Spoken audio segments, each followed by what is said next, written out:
The stagecoach was leaving in 3 hours, and Maggie Ellis had already made her choice, until 12-year-old Will Irwin gripped her hand at midnight and whispered the words that would haunt her forever.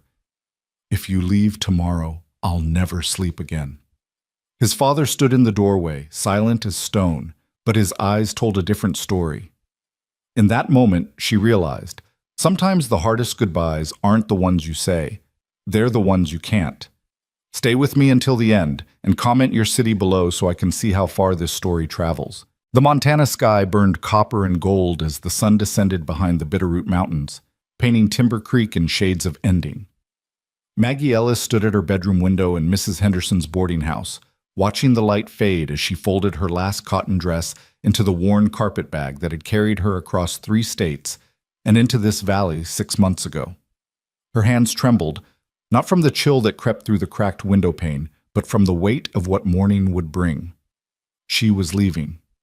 The decision had been made 2 weeks ago when her sister Claire's letter arrived, the ink smudged with what Maggie suspected were tears.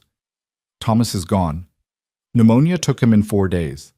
The children ask for you constantly. The farm is too much for me alone. Please, Margaret, I need you. Duty, Maggie had learned early in life, was not a choice but a calling, and when your widowed sister with 3 children under 8 years old begged for help, you answered. You packed your bags, you said your goodbyes, and you climbed aboard the eastbound stage, no matter what or who you left behind. But knowing what you had to do and accepting it were 2 different things entirely. You're really going through with it, then? Maggie turned to find Martha Henderson standing in the doorway, her weathered face creased with concern. The boarding house keeper had become something of a mother figure these past months, filling a void Maggie hadn't realized she carried since her own mother's death 5 years prior. I have to, Maggie said quietly, returning to her packing. She picked up the small wooden horse that sat on her nightstand, a gift from Will Irwin, carved with painstaking 12-year-old effort, one leg slightly shorter than the others. Her throat tightened. Clara needs me. And what about what you need? Martha moved into the room, her skirts rustling. What about what that boy needs, what his father needs? Martha, don't you Martha me, girl. The older woman's voice was sharp, but not unkind. I've watched you these 6 months. Watched you bring that ranch house back to life. Watched that man remember how to smile. Watched that child sleep through the night for the first time since his mother died. And now you're just going to walk away? Maggie's fingers tightened around the wooden horse until its edges bit into her palm. It's not that simple. Isn't it? No. The word came out sharper than intended. Maggie set the horse down carefully, forcing herself to breathe. No, it's not. Clara is my sister. She's alone with 3 children and a failing farm. What kind of person would I be if I turned my back on her? And what kind of person are you if you turn your back on them? The question hung in the air between them, heavy as storm clouds. Outside, the evening bells from the church began to toll, 6 chimes marking the supper hour. Somewhere across town, Maggie knew, Ethan Irwin was probably sitting at his kitchen table trying to convince his son to eat something. Will had barely touched his food for days, not since he'd learned she was leaving. The gossip has already started, Maggie said finally, her voice barely above a whisper. She moved to the window again, looking down at the dusty main street where a few townspeople still lingered outside the general store. Mrs. Crawford saw me riding out to the ranch last Thursday. By Friday afternoon, half the town was whispering about the school teacher spending time alone with the widowed rancher. By Sunday, Reverend Thomas pulled me aside after service to remind me of the appearance of impropriety. Martha snorted. Prudence Crawford wouldn't recognize propriety if it bit her on her self-righteous behind. And as for Thomas, he's so worried about appearances, he can't see the truth even when it's staring him in the face. The truth? Maggie turned back to face her. What truth is that? That Ethan Irwin is a good man who lost his way when Rebecca died. That his son was drowning in grief until you came along. That you've given them both something to live for again. Martha crossed the room and took Maggie's hands in her own calloused ones. And that you're running scared because you finally found something worth staying for. The words hit harder than Maggie wanted to admit. She pulled her hands away, returning to her packing with renewed determination. I'm not running. I'm doing what's right. Right for who? Before Maggie could answer, a sound from the street below made them both freeze. Footsteps on the wooden boardwalk, rapid and urgent. Then the boarding house door burst open downstairs, and a young voice called out, breathless, desperate, achingly familiar. "Mrs. Henderson, is Miss Ellis here? I need to see her." "Will?" Maggie's heart lurched. She moved toward the bedroom door, but Martha caught her arm. "You sure you want to do this tonight?" the older woman asked softly. "It might be easier on the boy if you just slip away in the morning." "Easier for him or for me?" Maggie pulled free gently. "I won't leave without saying goodbye. I won't do that to him."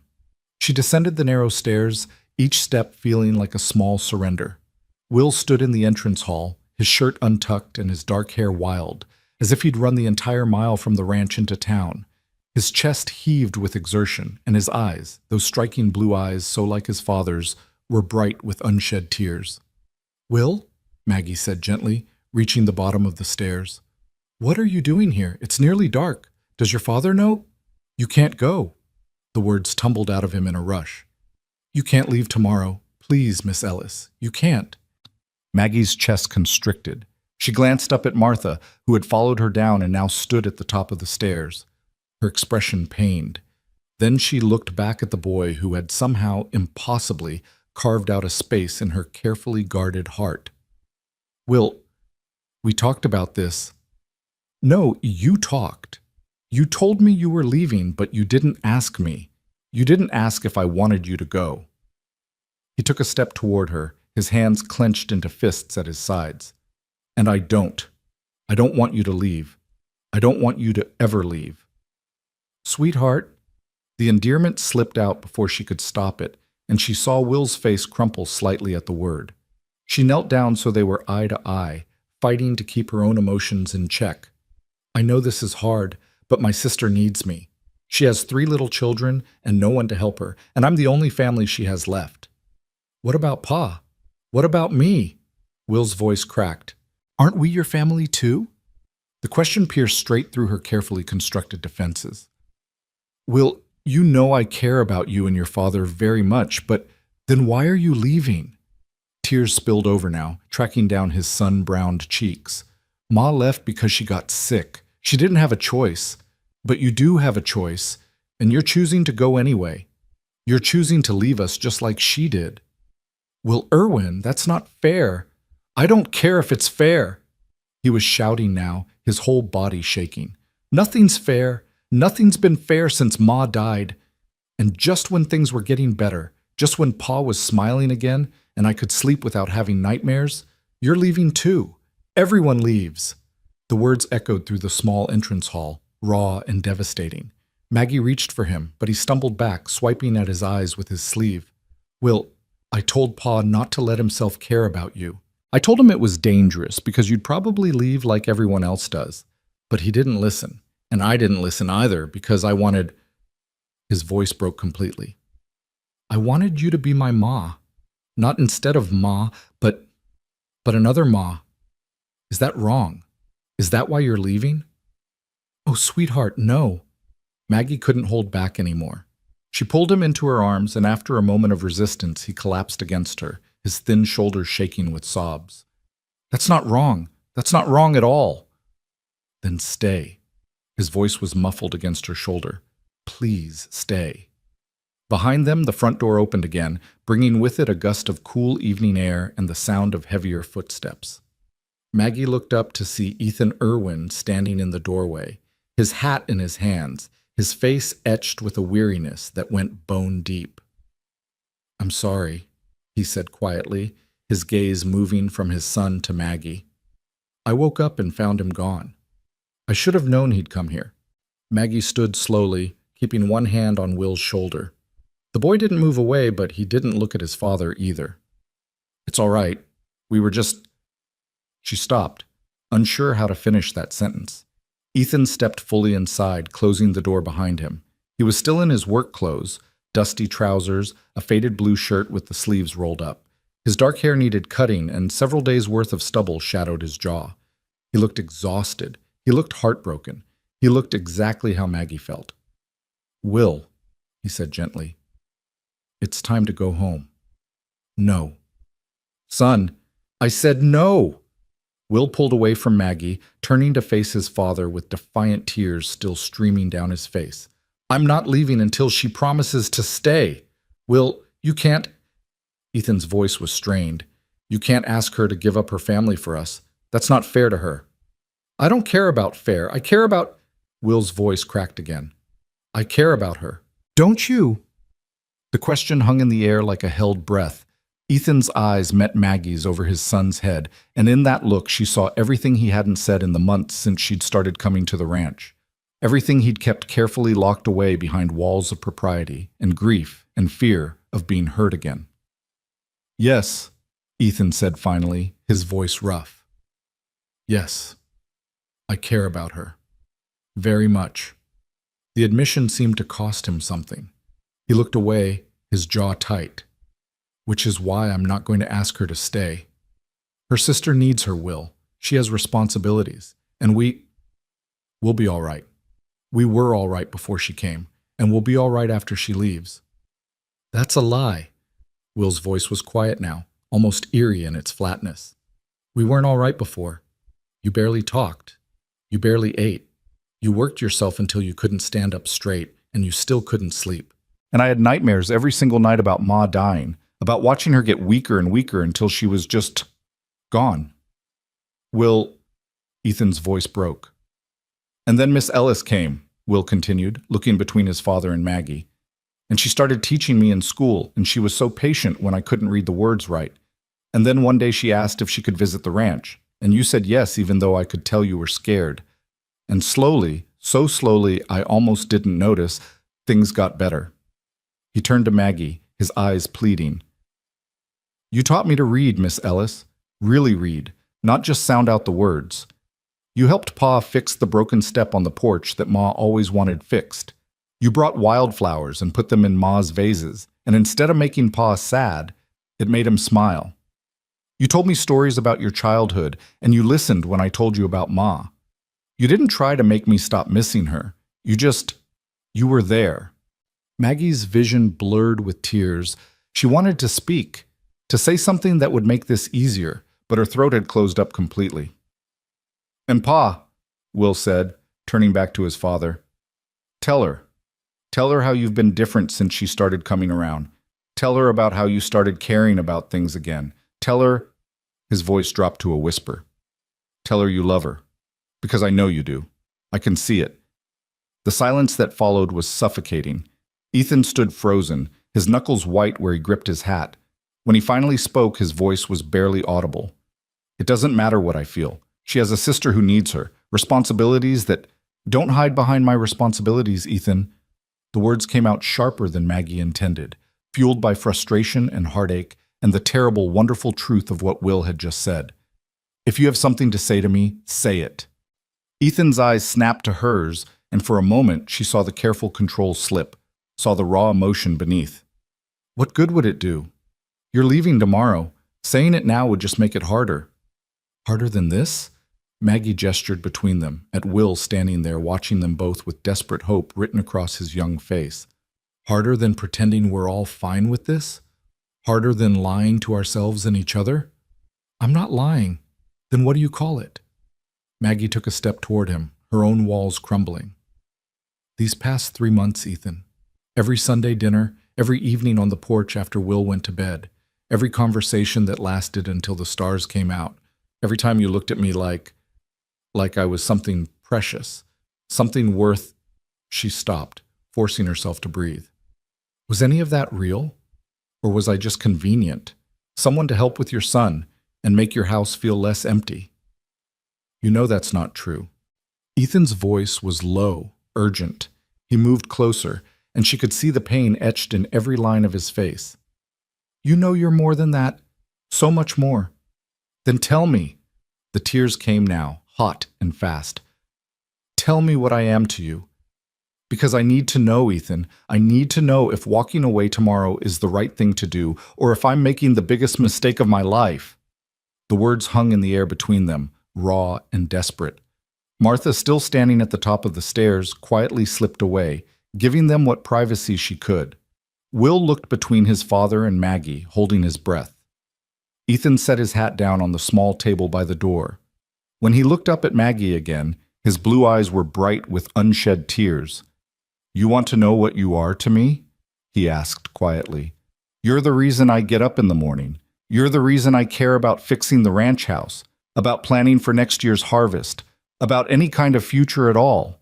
When Rebecca died, I thought I buried my heart with her. I thought I'd never, could never, feel anything like that again." He took another step closer, close enough now that Maggie could see the gold flecks in his eyes, the slight tremor in his hands. "And then you walked into our lives with your books, and your kindness, and your laughter, and suddenly the house didn't feel so empty anymore. Suddenly I was thinking about things I hadn't thought about in 2 years, wondering if it was too late to plant roses by the porch like Rebecca always wanted, caring about whether my shirt was clean when you came for supper, lying awake at night thinking about the way you smiled at something Will said, or how the lamplight caught in your hair." Maggie's breath caught. "Ethan, I'm not done." His voice was rough but steady. "You asked me to tell you what you are to me, and I'm telling you. You're hope, Maggie. You're the future I thought I'd lost. You're every good morning and every peaceful evening. You're the sound of laughter in my house again. You're the reason my son sleeps through the night. And you're—" He stopped, his jaw working as if the next words physically hurt to say. "You're the woman I'm in love with, the woman I want to build a life with, the woman I want to wake up next to for whatever years God grants me." The confession hung in the air between them, raw and honest and terrifying. Maggie felt her heart hammering against her ribs, felt the weight of impossible choices pressing down on her shoulders. "But," Ethan continued, his voice dropping to barely above a whisper, "I also know you have a sister who needs you, children who are counting on you, responsibilities that matter, and I can't ask you to choose us over them. I won't be the man who makes you live with that kind of guilt, that kind of regret." He picked up his hat again, settling it on his head with hands that trembled slightly. "So we'll be at the livery tomorrow morning. We'll see you off properly. We'll say our goodbyes the right way. And then you'll get on that stage and you'll go to your sister and you'll do what needs to be done. Because that's who you are, Maggie. That's one of the things I love about you. You do what's right, even when it costs you everything." He turned toward Will, reaching out a hand. "Come on, son. It's time to let Miss Ellis finish her packing." But Will didn't move. He stood there, looking at Maggie with an expression far too old for his 12 years. "Is he right?" the boy asked quietly. "Do you have to go, or do you want to go?" "Will," Ethan started. "No, Pa. It's a fair question." Will kept his eyes on Maggie. "Because if you have to go, if your sister really needs you and there's no other way, then I'll understand. I won't like it, but I'll understand. But if you're going because you think you should, or because you're scared, or because the town gossips won't leave you alone," he took a shaky breath, "then I think you should know something. I think you should know that if you leave tomorrow, I don't think I'll ever sleep right again. Not because I'm trying to make you feel guilty, but because it's true. When you're here, I feel safe. When you're here, I can close my eyes and not see Ma dying. I can dream about good things instead of scary things. And I think Pa feels the same way, even if he won't say it." "Will, that's enough." Ethan's voice was strained. "You can't put that kind of burden on her." "I'm not trying to burden her. I'm just telling her the truth." Will looked at his father. "Someone should. Because tomorrow morning, when that stage pulls away, it's going to be too late. And I don't want to spend the rest of my life wondering if we should have fought harder to make her stay." The boy turned back to Maggie, and she saw tears threatening to spill over again. "I know it's selfish. I know you have other people who need you, but Pa and me, we need you too. And I think maybe you need us. So I'm asking you one more time, not because I want to make you feel bad, but because I think you deserve to know. Please don't go. Please don't leave us. Please stay." The final word broke on a sob, and this time when Maggie reached for him, he came willingly, burying his face against her shoulder. She held him tight, her own tears falling freely now, and over his head she met Ethan's eyes. The man she'd come to love stood there in the dim entrance hall, his own face wet with tears he wasn't even trying to hide anymore, and in that moment Maggie felt something shift inside her, felt the careful reasoning and sense of duty that had governed her whole life crack and splinter under the weight of a different kind of truth. She did need them, as much as they needed her, maybe more. I can't promise anything, she heard herself say, her voice muffled against Will's hair. I need time to think, to figure out if there's another way. Will pulled back just enough to look at her, hope blazing in his tear-stained face. You mean you might stay? I mean, I need to think. Maggie gently cupped his face, wiping away his tears with her thumbs. Go home with your father. Let me have tonight to figure things out. And tomorrow morning, she took a shaky breath. Tomorrow morning, I'll give you my answer. Either way, I'll give you my answer. I promise. It wasn't the answer Will wanted. She could see that in his face. But it was all she could give right now, with her heart and her head warring inside her chest, with duty pulling one way and love pulling another. All right, Will said finally, his voice small. But promise you won't leave without saying goodbye. Even if you decide to go, promise you won't just disappear. I promise. Maggie kissed his forehead, breathing in the scent of hay and sunshine that clung to him. I won't leave without saying goodbye. Ethan moved forward then, gently pulling his son back. Come on, Will. Let's get you home and into bed. He looked at Maggie, and in his eyes she saw gratitude mixed with resignation, hope mixed with heartbreak. Thank you for everything. He didn't wait for a response. He guided Will toward the door, and Maggie watched them go, feeling like every step they took away from her carved out a piece of her heart. At the threshold, Will turned back one more time. Tomorrow, he said simply. You promised. Tomorrow, Maggie confirmed, her voice thick with tears. And then they were gone, the door closing behind them with a soft click that sounded like an ending.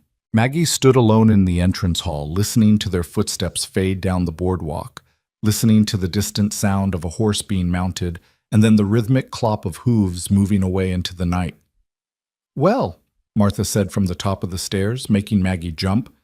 She'd forgotten the older woman was still there. That was quite a scene. Maggie turned to look up at her, feeling wrung out and exhausted and more confused than she'd ever been in her life. I don't know what to do, Martha. Don't you? The older woman descended the stairs slowly, her expression kind but knowing. Seems to me you knew the moment that boy asked you to stay, maybe even before that.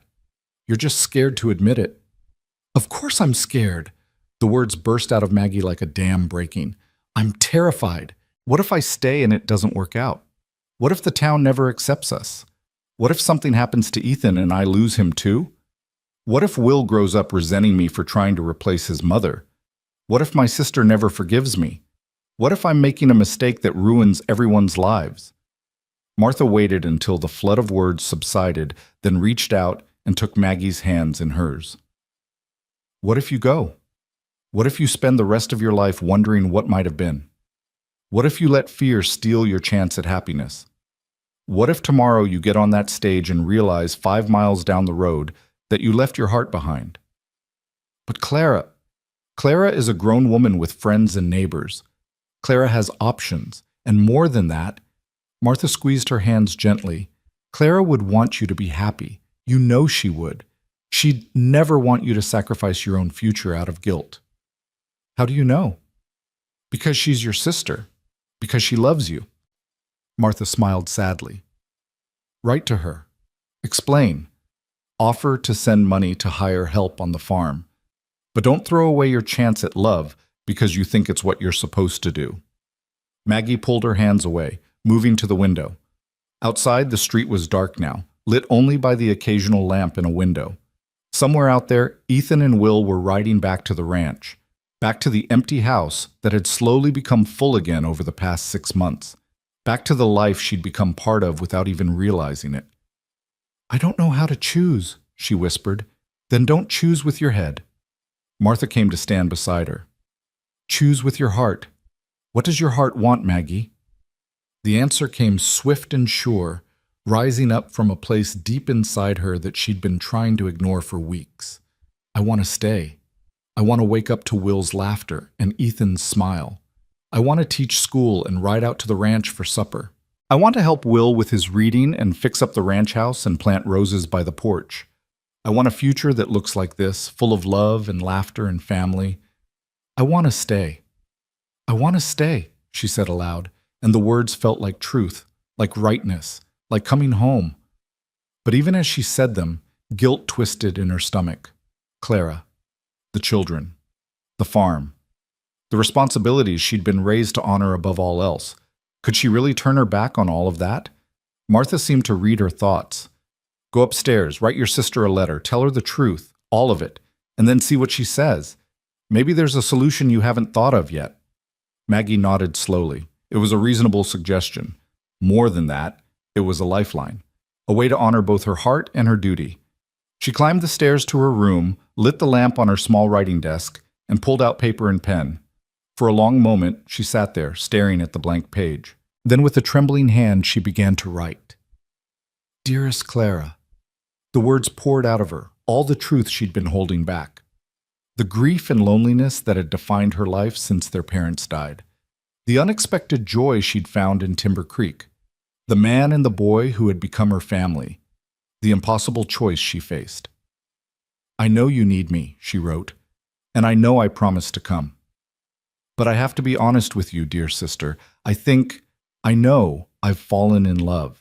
And more than that, I think I've found where I'm meant to be. I can send money to hire help for the farm. I can write letters and visit when I'm able. But if I leave tomorrow, I think I'll be leaving my heart behind. And I'm not sure I can live with that. Please understand. Please forgive me. Please tell me I'm not a terrible person for wanting to stay. She signed it, sealed it, and sat back, feeling simultaneously lighter and heavier. Tomorrow she would send it. Tomorrow she would... A soft knock on her door interrupted her thoughts. Come in, she called. Martha entered, carrying a tray with tea and bread. Thought you might need something. She set the tray down on the bedside table, then noticed the sealed letter on the desk. You wrote to her? Yes. Maggie picked up the letter, running her thumb over the wax seal. Though I'm not sure what good it will do. It won't reach her for at least a week, and I have to give Ethan and Will my answer tomorrow morning. Martha was quiet for a moment, then asked carefully, And what will that answer be? Maggie looked down at the letter in her hands, at the future it represented. Then she looked at her packed carpet bag sitting by the door, at the different future that represented. 2 paths, 2 lives, 1 impossible choice. But as she sat there in the lamplight, with the memory of Will's tears and Ethan's confession still echoing in her ears, she realized something. The choice wasn't actually that difficult at all. Her heart had already decided. Her head just needed to catch up. I don't know yet, she lied, because saying it out loud felt too terrifying, too final. I'll decide by morning. But she did know. Deep down, in the place where truth lived, she knew exactly what her answer would be. She just hoped it was the right one. As Martha left and Maggie prepared for bed, the clock on the mantel chimed midnight. In 7 hours, the stage would arrive. In 8 hours, it would leave. And somewhere between now and then, Maggie Ellis would have to find the courage to follow her heart, wherever it might lead. Outside her window, the Montana stars blazed cold and bright, indifferent to human struggles, indifferent to the small dramas playing out in the valley below. But if Maggie had looked up at them in that moment, she might have seen what the stars had always known, that sometimes the bravest thing you can do is stay. The question was, did she have that kind of courage? Morning would tell. Maggie didn't sleep. She lay in the darkness, watching the shadows shift across her ceiling as the hours crawled by, her mind replaying every moment of the evening. Will's desperate plea, Ethan's raw confession, the impossible weight of choosing between duty and desire, between the family that needed her and the family she'd found. At 4 a.m, she gave up on sleep entirely. She rose, dressed in the gray traveling suit she'd laid out the night before, and sat at her window watching the sky slowly lighten from black to deep blue to that particular shade of dawn gold that only existed in Montana. The town below was still quiet, just a few early risers beginning their day, the baker lighting his ovens, old Mr. Peterson opening his livery stable, a rooster crowing somewhere in the distance. The stage was due at 8. She had 4 hours. Her carpetbag sat by the door, packed and ready. Next to it on the small table sat the letter to Clara, sealed but not yet posted. 2 futures, waiting. 2 choices, demanding to be made. A soft knock interrupted her thoughts. Maggie? Martha's voice came through the door. I saw your light. May I come in? Yes? The older woman entered carrying 2 cups of coffee, the steam rising in the cool morning air. She handed one to Maggie and settled into the chair by the window, studying her face in the growing light. You didn't sleep, Martha observed. No. Did you decide? Maggie wrapped her hands around the warm cup, letting the heat seep into her cold fingers. I think I decided the moment Will asked me to stay. I don't know if I have the courage to actually do it. To stay? To choose myself. The words came out barely above a whisper. My whole life, Martha, I've done what was expected, what was proper, what was right. When Mother died, I took care of Father. When Father died, I took care of Clara. When Clara married Thomas, I taught school to support myself and send money home. I've never, not once, chosen what I wanted over what I should do. Martha was quiet for a moment, sipping her coffee. Then she said, And what do you want, Maggie? Right now, in this moment, if there were no expectations, no duty, no guilt, what would you choose? The answer rose up swift and sure. I'd stay. I'd go to that livery at 8 o'clock, and I'd tell Ethan yes. I'd tell Will he never has to worry about me leaving again. I'd write to Clara and explain, and I'd send her every penny I could spare to hire help. I'd teach at the school and ride out to the ranch for supper, and her voice cracked. And I'd let myself be happy. Just once in my life, I'd choose to be happy. Then do it. But what if... No. Martha set down her cup with a firm click. No more what-ifs, no more borrowing trouble from tomorrow. You want to know what I think? I think Clara will understand. I think she'll be hurt at first, yes, but she'll understand because she loves you and she wants you to be happy. And even if she doesn't understand right away, even if it takes time, you can't live your whole life for other people's happiness, Maggie. At some point, you have to choose your own. Maggie felt tears prick at her eyes. What if I'm making a mistake? What if you're not? Martha reached over and took her hand. What if this is exactly what you're supposed to do? What if walking away from Ethan and Will is the real mistake? You won't know unless you're brave enough to find out. The words settled over Maggie like a benediction, like permission she hadn't realized she needed. She squeezed Martha's hand, blinking back tears. When did you get so wise? When I made my own mistakes and learned from them. Martha smiled sadly. I had a chance once, to marry, to have children, to build a life with someone I loved. But I was scared of what people would say, scared of leaving my comfortable little world, scared of taking a risk. So I said no. And he moved on, and I spent the next 30 years running a boarding house and wondering what might have been. She stood, moving toward the door. Don't be me, Maggie. Don't let fear steal your future. If your heart is telling you to stay, stay. After Martha left, Maggie sat alone in the growing light, feeling something shift and settle inside her chest. A decision made. A course chosen. She stood, walked to her packed carpet bag, and began to unpack it. The stage could leave without her, but even as she put her dresses back in the wardrobe, even as she felt the rightness of her choice settle into her bones, anxiety twisted in her stomach. She still had to face Ethan and Will, still had to find the words to explain, still had to figure out how to navigate the future she'd just chosen. At 7:30, she descended the stairs dressed not in her traveling suit, but in her everyday dress, a simple blue cotton with small white flowers. Martha looked up from the front desk, saw what she was wearing, and smiled. You're staying. I'm staying. Saying it out loud made it real, terrifying and exhilarating in equal measure. At least, I'm going to try. I need to talk to Ethan first. She took a shaky breath. I need to make sure last night wasn't just emotion talking, that he meant what he said. He meant it. Martha came around the desk and pulled her into a tight embrace. That man has been in love with you for months. Anyone with eyes could see it. Maggie returned the embrace, drawing strength from the older woman's certainty. Then she pulled back, straightening her shoulders. I should go. They'll be at the livery soon. You want me to come with you? No, this is something I need to do alone. The walk to the livery felt both endless and far too short. The town was waking up now, people emerging from their homes, opening shops, beginning the daily routines that gave shape to life in Timber Creek. A few greeted her as she passed. Mrs. Crawford with her perpetually disapproving expression, young Tommy Jenkins on his way to help his father at the blacksmith's, the Reverend Thomas heading toward the church. Each greeting felt weighted, significant. These were the people she'd be living among if she stayed, the people whose opinions she'd have to navigate, whose gossip she'd have to endure. The thought made her steps falter, but she forced herself forward. Courage, she told herself. This is what courage looks like. The livery was at the far end of town, a large wooden structure that always smelled of hay and leather and horses.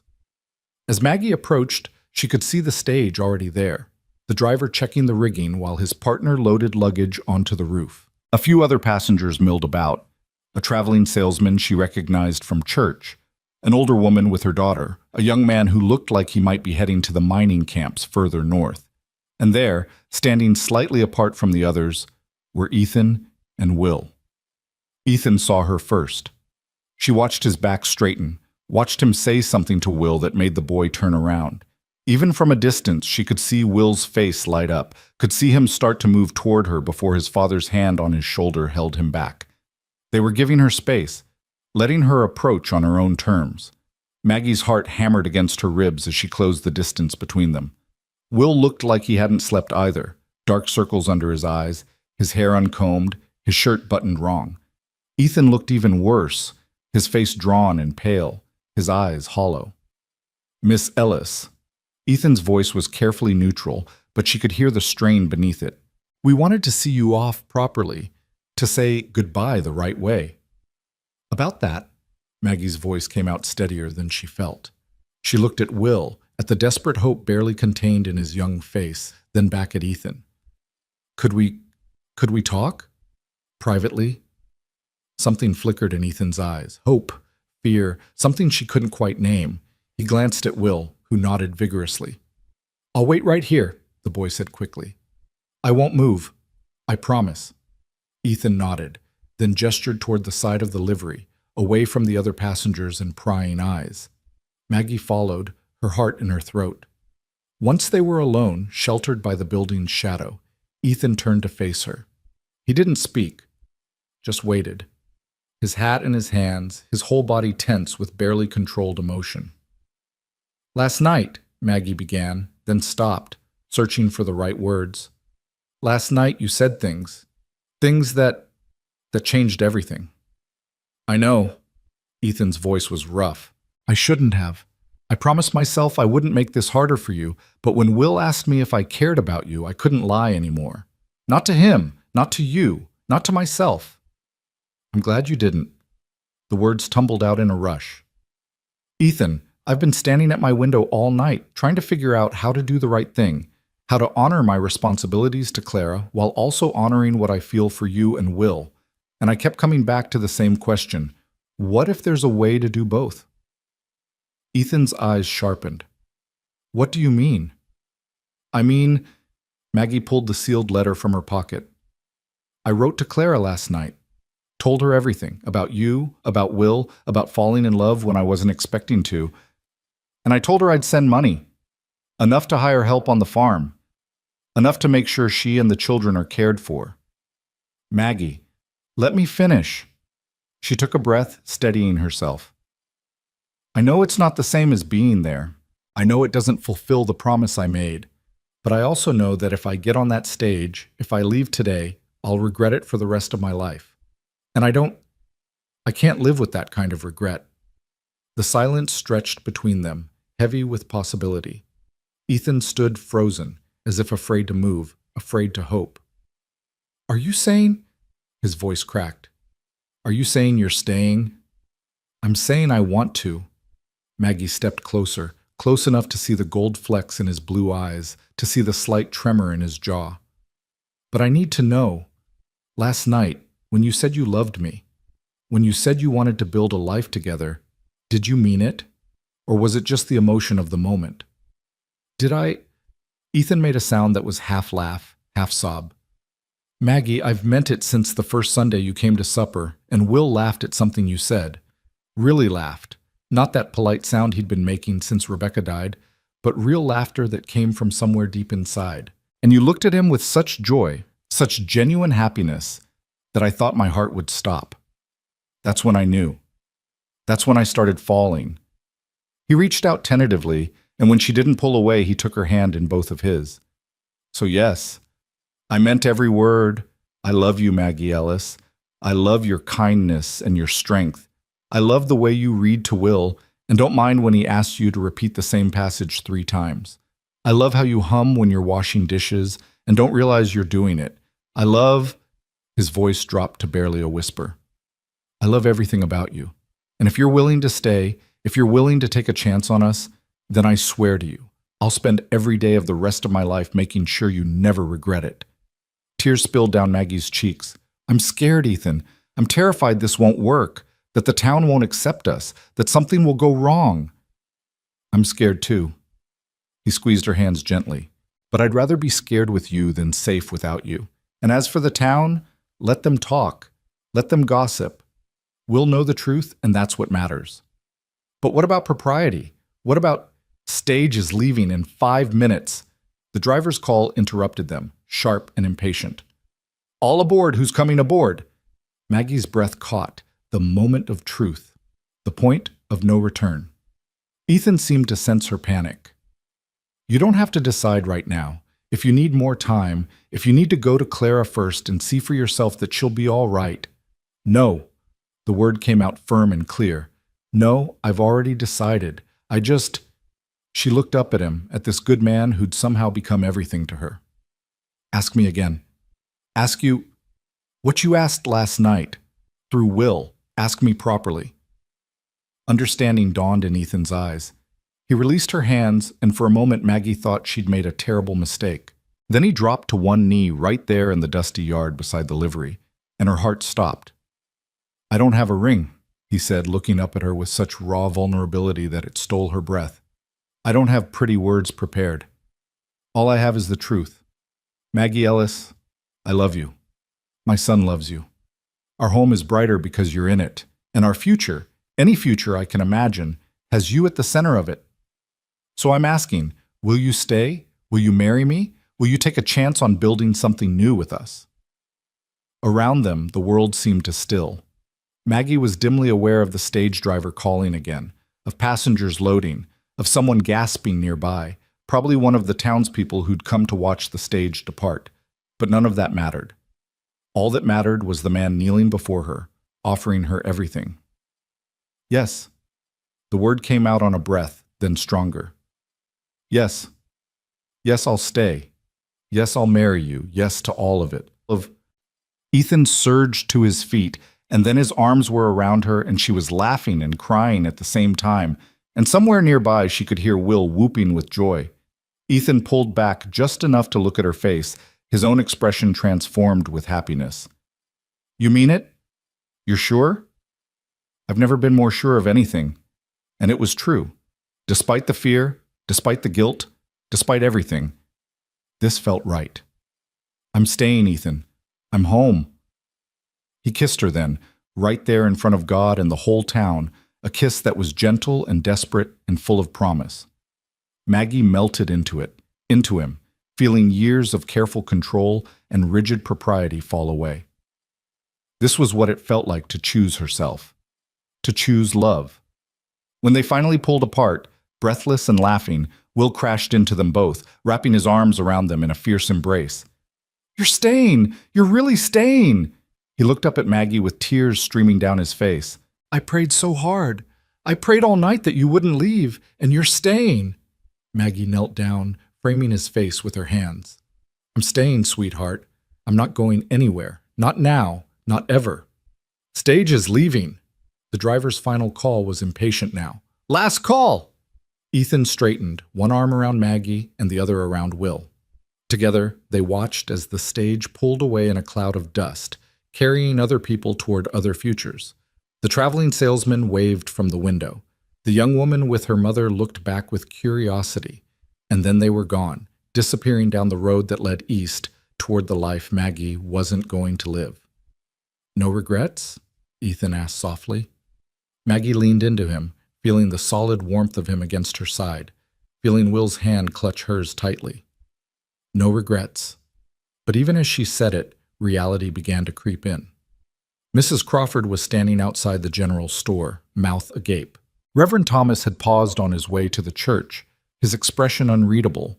A small crowd had gathered, drawn by the commotion, and Maggie could feel their eyes on her, could almost hear the wheels of gossip beginning to turn. "Well," a familiar voice said behind them. Martha had appeared, slightly out of breath. "I see I missed the proposal, but I caught the acceptance. Congratulations, you three." "Thank you, Martha." Maggie turned to smile at her friend, then faltered at the expression on the older woman's face. "What is it?" "Nothing bad, dear. Just, you might want to prepare yourself. Word is going to spread fast, and not everyone will be happy about this development." As if on cue, Mrs. Crawford marched over, her face pinched with disapproval. "Miss Ellis, Mr. Irwin, I trust you both realize what a spectacle you've just made. Kissing in public, making promises, and you're not even properly courted, let alone engaged." "Well, actually," Ethan said, his voice level but firm, "we are engaged, as of about 2 minutes ago." "Well," Mrs. Crawford's face flushed, "the impropriety of it all. What kind of example does this set for the children? What kind of teacher?" "What kind of teacher," Martha interrupted, her voice sharp, "would sacrifice her own happiness out of fear of wagging tongues? What kind of town would we be if we punished people for choosing love over loneliness?" Mrs. Crawford sputtered, but before she could respond, another voice joined the conversation. "I think," Reverend Thomas said, approaching with measured steps, "that we should all take a breath before making judgments." He looked at Maggie, his expression serious but not unkind. "Miss Ellis, might I have a word with you, privately?" Maggie felt Ethan tense beside her, felt Will's hand tighten in hers, but she nodded. "Of course, Reverend." They moved a few steps away, just far enough for privacy, but still within sight of the others. The Reverend studied her face for a long moment before speaking. "I won't pretend I'm not surprised by this morning's events," he said carefully. "When I spoke with you Sunday about propriety, I thought I'd made clear the expectations for a woman in your position." "You did." Maggie lifted her chin, refusing to be cowed. "But I've realized something, Reverend.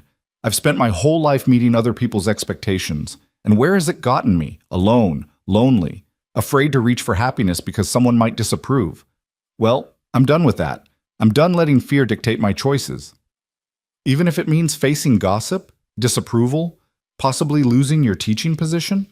The words hit like a blow. Maggie hadn't thought that far ahead, hadn't considered that staying might cost her the job she loved. "Would the school board really—" "I don't know," Thomas admitted. "But I think you should prepare yourself for the possibility. Mrs. Crawford sits on that board, as you know, and she's already made her feelings clear." Maggie glanced back at Ethan, at Will standing close to his father's side, both watching her with concern. The thought of losing her position hurt. Teaching was more than a job to her, it was a calling, but the thought of losing them hurt infinitely more. "Then I'll face that when it comes," she said quietly. "But I won't walk away from them. Not now. Not when I've finally found where I belong." Something shifted in the Reverend's expression, respect perhaps, or understanding. "You love them, truly love them." "More than I knew I could love anyone," he nodded slowly. "Then I suppose I should offer my congratulations rather than my censure. Though I must insist, if you're going to marry, it should be soon, for propriety's sake, and for the sake of both your reputations." "How soon?" "A week? 2 at most." He smiled slightly. "I assume you'll want to write to your sister first, to explain." "I already have." Maggie touched the letter in her pocket. "I need to send this today, and I need—" She took a breath. "I need to send money too, for hiring help on her farm. It's the least I can do." "That's generous of you, more than many would do." Thomas glanced over at Ethan. "He's a good man, Miss Ellis. Rebecca's death nearly destroyed him, but he's found his way back. Thanks in large part to you, I think." "And Will?" "That boy has grown more in the past 6 months than in the 2 years before. You've been good for them both." He paused, then added, "But be prepared. This won't be easy. There will be talk, judgment, people who can't see past their own narrow views. Are you strong enough for that?" Maggie thought about everything she'd overcome. Losing her parents, supporting herself, teaching in towns that didn't always welcome single women in positions of authority. She thought about the strength it took to walk away from duty toward love. "I'll have to be," she said simply. They returned to the others, and Ethan immediately searched her face. "Everything all right?" "The Reverend has agreed to marry us," Maggie said. "Soon, within 2 weeks." Will's face split into a grin. 2 weeks? Really? Really. Maggie looked at Thomas. "Unless you have objections." "None that matter," the Reverend said, "though I suggest you speak with the school board as soon as possible. Better they hear it from you than through gossip." After Thomas left, taking a still protesting Mrs. Crawford with him, the four of them stood in the now quiet livery yard: Maggie, Ethan, Will, and Martha. "Well," Martha said, breaking the silence, "that was quite a morning, and it's not even 9 o'clock yet." "I need to send this letter," Maggie said, pulling it from her pocket. "And I need to speak with Mr. Davies at the bank about sending money to Clara. And I should probably talk to the school board before Mrs. Crawford poisons them against me completely." "I'll come with you," Ethan said immediately. "No." Maggie squeezed his hand. "Thank you, but this is something I need to do myself. You and Will should go home, get some rest. You both look exhausted. I'll come out to the ranch this afternoon, and we can talk about everything. The wedding, the future, all of it." "You're sure?" Ethan looked uncertain. "I don't want you facing this alone." "I'm not alone. Not anymore." She smiled at him, then at Will. "I have you. I have Martha. I have people who care about me. That's more than enough."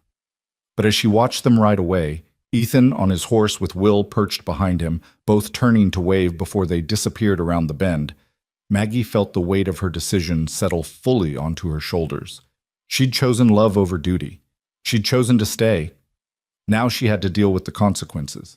"Come on," Martha said, linking her arm through Maggie's. "Let's get that letter posted and that money sent. Then we'll face the school board together."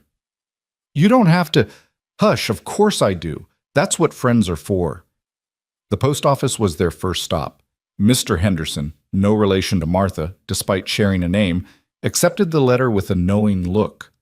"Heard you're staying," he said, stamping the envelope. "Congratulations. That Irwin boy could use a mother, and Ethan's been alone too long." "Thank you, Mr. Henderson." "Don't thank me. Just be prepared for what's coming. This town can be kind, but it can also be cruel, especially to those who don't follow the rules." It was a warning Maggie had heard twice now, and she was beginning to understand its weight. But she nodded, paid for the postage, and moved on. The bank was next. Mr. Davies, a portly man with spectacles and a perpetually worried expression, listened as Maggie explained her situation. She wanted to set up a regular payment to her sister, monthly installments that Clara could use to hire help on the farm. "That's quite generous," Davies said, calculating figures on a piece of paper. "Though I must say, Miss Ellis, are you certain you can afford it?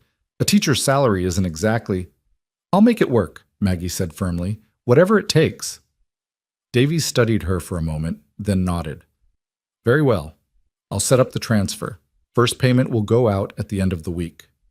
By the time they left the bank, it was nearly 11. The school board met at noon in the back room of the general store. Maggie had two choices. She could go now and wait, or she could go home and gather her courage. She chose to wait. Mrs. Crawford was the first to arrive, her expression sour. Then came Mr. Davies from the bank, followed by Doc Morrison, whose wife had been Rebecca's closest friend. Finally, Mayor Clemens, a jovial man who generally avoided conflict, took his seat at the head of the table. "Miss Ellis," he said, gesturing to the empty chair across from them, "we hear congratulations are in order." "Thank you, Mayor." Maggie sat, folding her hands in her lap to hide their trembling. "I assume you also know why I'm here." "To resign your position," Mrs. Crawford said with barely concealed satisfaction, "given your impending marriage and the impropriety of this morning's display." "Actually," Maggie said evenly, "I'm here to confirm that I intend to continue teaching. Marriage doesn't disqualify me from the position, and I believe I know I'm good at what I do." Mrs. Crawford's face reddened. "The school has never employed a married teacher. The very idea, the school has never had the opportunity, Doc Morrison interrupted, because most women quit to start families.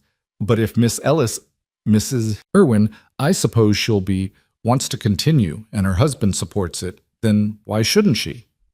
Because it's improper, Mrs. Crawford sputtered. Because people will talk. Because people are already talking, Mayor Clemens said mildly. They've been talking since Miss Ellis started visiting the Irwin Ranch. So the question isn't whether there will be gossip, but whether Miss Ellis is the best person for the job, regardless of that gossip. He looked at Maggie. Are you? Yes. She met his gaze squarely. I love teaching. I love these children, and I'm good at my job. My marital status doesn't change that. But what about when you have children of your own? Davies asked. Surely you'll want to stay home then. Perhaps. Perhaps not. That's a decision my husband and I will make when the time comes. Maggie paused, then added, but Will needs me now. He needs consistency, stability, someone who won't abandon him. And the other children in this town need a teacher who cares about them, who'll fight for their education, who'll see their potential even when no one else does. I can be that person, whether I'm Miss Ellis or Mrs. Irwin. Silence fell over the room. Mrs. Crawford looked ready to explode.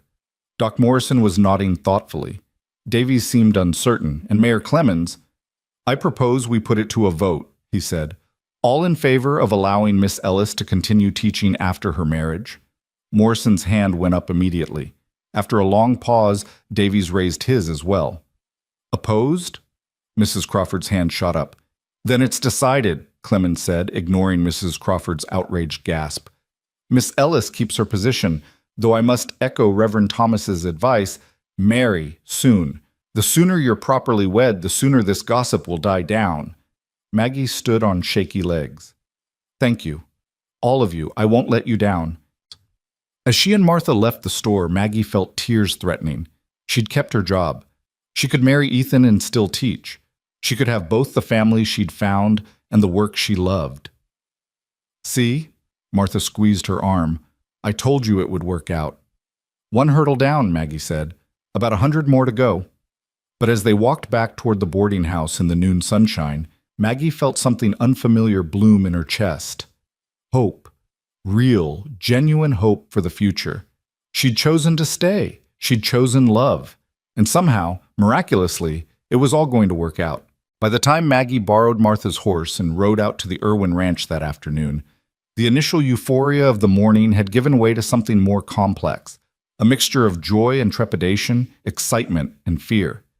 The reality of what she'd done was beginning to sink in. She'd turned her entire life upside down in the space of a few hours.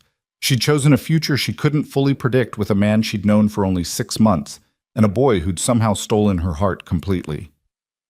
The ranch house came into view as she crested the hill, and Maggie felt something loosen in her chest. The two-story structure had been dark and lifeless when she'd first seen it back in March. Now, with summer flowers blooming in the beds she'd helped plant and curtains she'd helped mend fluttering in the windows, it looked like what it was, a home. Her home, if she was brave enough to claim it. Ethan must have been watching for her because he emerged from the barn before she'd even dismounted. His hair was damp, his shirt clean. He'd bathed and changed since this morning, she realized. The thought made her heart flutter inexplicably. You came, he said, reaching up to help her down from the horse. His hands lingered at her waist, perhaps a moment longer than necessary. I said I would. Maggie's feet touched the ground, but she didn't step away. This close, she could smell the soap he'd used, could see the fine lines at the corners of his eyes, marks of laughter and sorrow both. Did you think I'd changed my mind? I thought, he stopped, his jaw working. I thought maybe once you were alone, once you had time to really think about what this means, you might realize you'd made a mistake. Ethan, Maggie reached up and cupped his face with one hand, feeling the slight scratch of stubble against her palm. The only mistake I almost made was getting on that stage this morning. Everything else, this, us, choosing to stay, that's the first truly right thing I've done in years. He turned his face into her palm, pressing a kiss there that made her breath catch. I don't deserve you. That's not your decision to make. She smiled, trying to lighten the moment. Where's Will? Inside, practically climbing the walls with excitement. He's been asking every 5 minutes when you'd get here. Ethan took her hand, lacing their fingers together in a gesture that felt both natural and momentous. Fair warning, he's made plans, lots of plans, about the wedding, about where you'll sleep, about what we'll have for supper tonight to celebrate. I couldn't get him to calm down. Why would you want him to calm down? This is a happy day. Maggie let him lead her toward the house, savoring the feel of her hand in his. We should all be excited. I am excited. Ethan stopped at the porch steps, turning to face her. I'm also terrified. Maggie, Rebecca and I, we courted for 2 years before we married. We knew each other our whole lives. But you and I, we've only known each other 6 months, and most of that was just, he gestured vaguely. Suppers and conversations and me trying not to let you see how much I was falling for you. And you think that's not enough? Those suppers, those conversations, Ethan, I've learned more about you in 6 months than I learned about most people in years. I know you wake up before dawn and check on the horses first thing. I know you take your coffee black and hate beans, but eat them anyway because they're practical. I know you bite your thumbnail when you're worried and that you read Rebecca's Bible every night before bed. I know, her voice softened. I know you're a good father, a good man, and someone I want to spend my life with. Isn't that enough? Before he could answer, the front door burst open and Will came flying out, nearly tripping over his own feet in his haste. Miss Ellis, you're here! I was starting to think maybe you got lost or changed your mind or... He crashed into her with enough force to nearly knock them both over, wrapping his arms around her waist. You really stayed. You really, really stayed. I really did. Maggie ran her fingers through his dark hair, noting that it needed cutting. She'd have to do that soon, another small domestic task that made her part of their family. Did you think I'd break my promise? No. Maybe. I don't know. Will pulled back, looking up at her with eyes that held too much worry for a 12-year-old. People break promises sometimes, even when they don't mean to.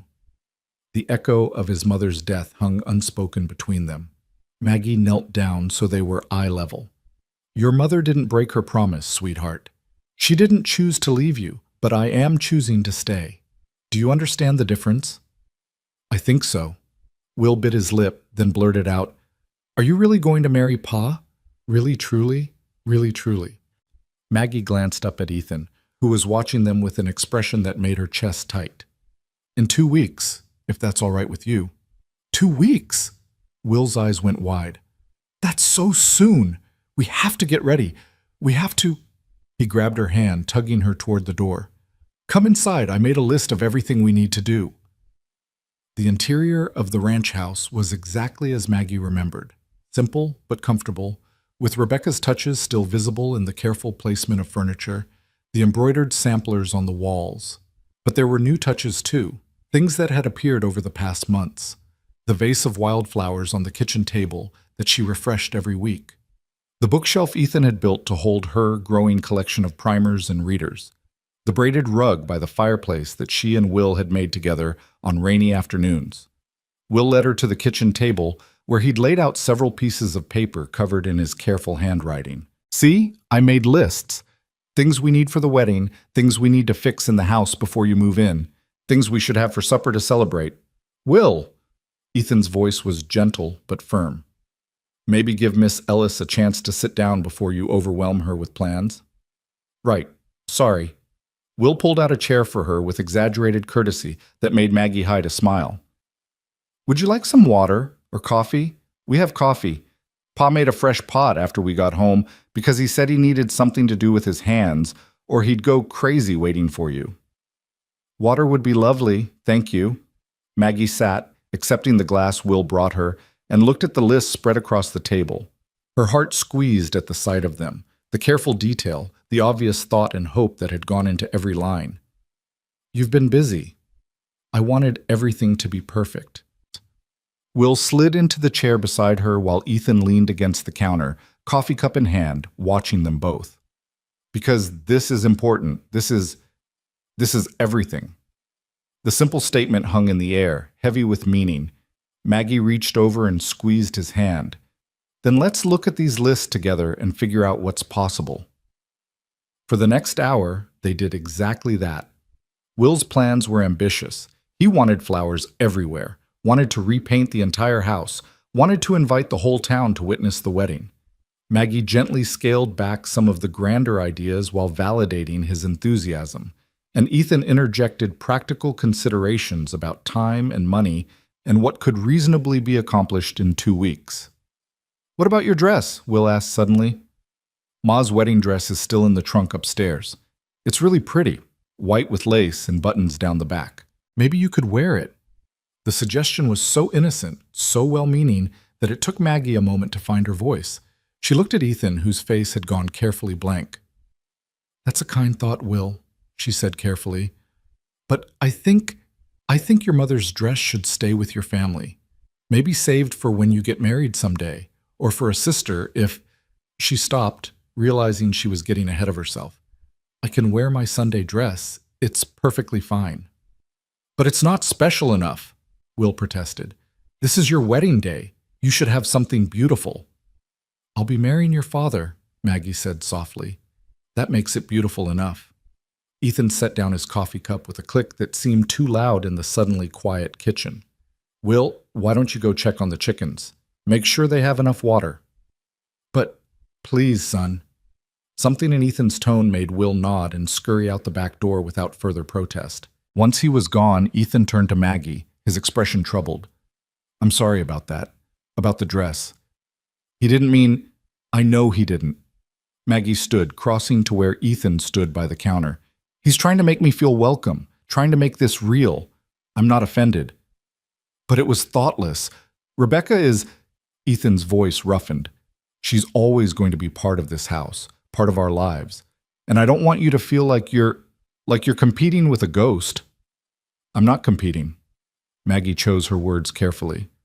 "Rebecca was Will's mother. She was your wife. She loved you both. And you loved her. I would never ask you to forget that or pretend it didn't matter." But I'm not her. I can't be her, and I don't want to try." Maggie took a breath, voicing something she'd been thinking about since this morning. "Ethan, if we're going to do this, if we're going to build a life together, we need to be honest about what that means. I'm not here to replace Rebecca. I'm here to build something new with you and Will, something that honors what came before but isn't bound by it." Ethan was quiet for a long moment, his blue eyes searching her face. "You've been thinking about this." "I've been thinking about a lot of things." Maggie reached for his hand, needing the connection. "I kept myself awake all night asking questions, wondering if I was being selfish, wondering if you really meant what you said or if it was just the emotion of the moment, wondering if Will really wants a new mother or if he's just scared of being alone, wondering if I can actually do this, step into a ready-made family, navigate a town that already thinks I'm improper, teach school, and be a wife and a mother all at once." "And what answers did you come up with?" "That I don't know. I don't know if I can do all of it perfectly. I'll probably make mistakes. I'll probably disappoint people. Maybe even you and Will sometimes. But I know—" She squeezed his hand. "I know I want to try. I know that when I imagined getting on that stage this morning, when I imagined leaving you both behind, it felt like dying. And when I imagined staying, even with all the uncertainty and fear, it felt like coming home." Ethan pulled her close then, wrapping his arms around her in an embrace that felt like sanctuary. Maggie leaned into him, feeling the steady beat of his heart against her cheek, feeling the strength in the arms that held her. "I'm scared too," he admitted quietly. "Scared I'll let you down. Scared I won't be enough after everything you've given up. Scared something will happen and I'll lose you like I lost Rebecca." "You can't think like that." "I know, but I can't help it." His arms tightened around her. "When Rebecca got sick, when I watched her fade away over those weeks and couldn't do anything to stop it, I swore I'd never let myself care that much again. Never let myself be that vulnerable. And then you came along and—" His voice broke. "And now I'm terrified something will take you away too." Maggie pulled back just enough to look up at him. "Nothing's going to take me away. I'm healthy, I'm careful, and I'm choosing to be here. You're not going to lose me, Ethan. You can't promise that. No, she admitted. I can't. None of us can promise tomorrow, but I can promise today. I can promise that right now, in this moment, I choose you. I choose us. Isn't that enough? Before Ethan could answer, the back door burst open and Will tumbled in, breathless with excitement. Pa! Miss Ellis, come quick! There's a wagon coming up the road. Ethan tensed. Are you expecting anyone? No. Maggie felt a flutter of anxiety in her stomach. Maybe it's just someone passing through.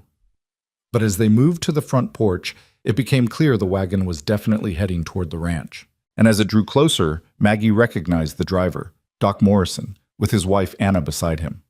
Company, Ethan muttered, but he didn't sound displeased. Anna Morrison had been Rebecca's closest friend, and her opinion would carry weight in the community. If she approved of Maggie, others might follow.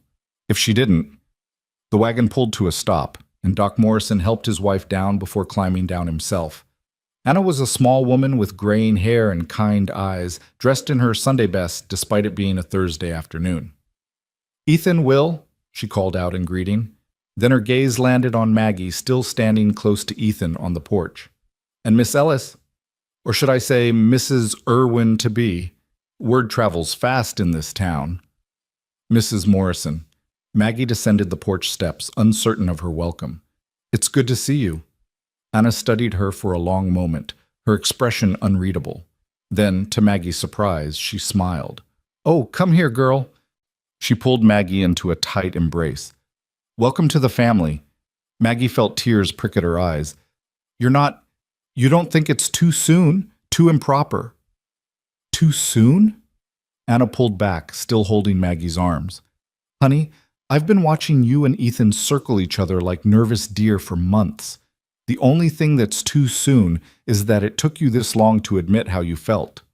She glanced past Maggie to where Ethan stood on the porch, a slight smile on his face.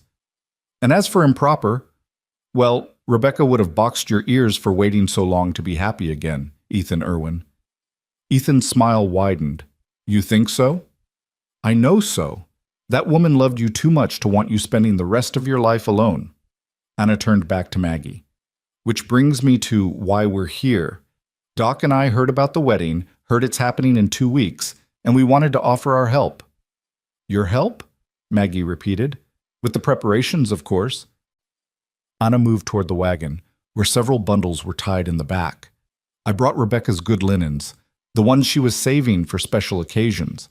And I have some flowers I can transplant from my garden. And she pulled out a carefully wrapped bundle. I brought this.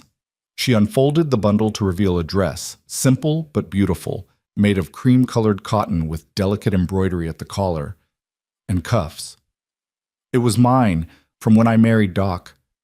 I know it's not fancy, but I thought you might want something special to wear. Something that's yours, not borrowed or made due. Maggie's throat closed up completely. The kindness, the generosity, the acceptance implicit in the gesture. It was almost too much. Mrs. Morrison, I can't. You can and you will. Anna pressed the dress into Maggie's hands. Every bride deserves to feel beautiful on her wedding day, even brides who are too practical for their own good. Doc Morrison chuckled. She's been planning this since she heard the news this morning. Wouldn't let me have a moment's peace until we packed up and came out here. Because someone needs to help these people organize a wedding in 2 weeks, Anna said briskly. Now, Ethan, you and Doc go do whatever men do when they're nervous and useless.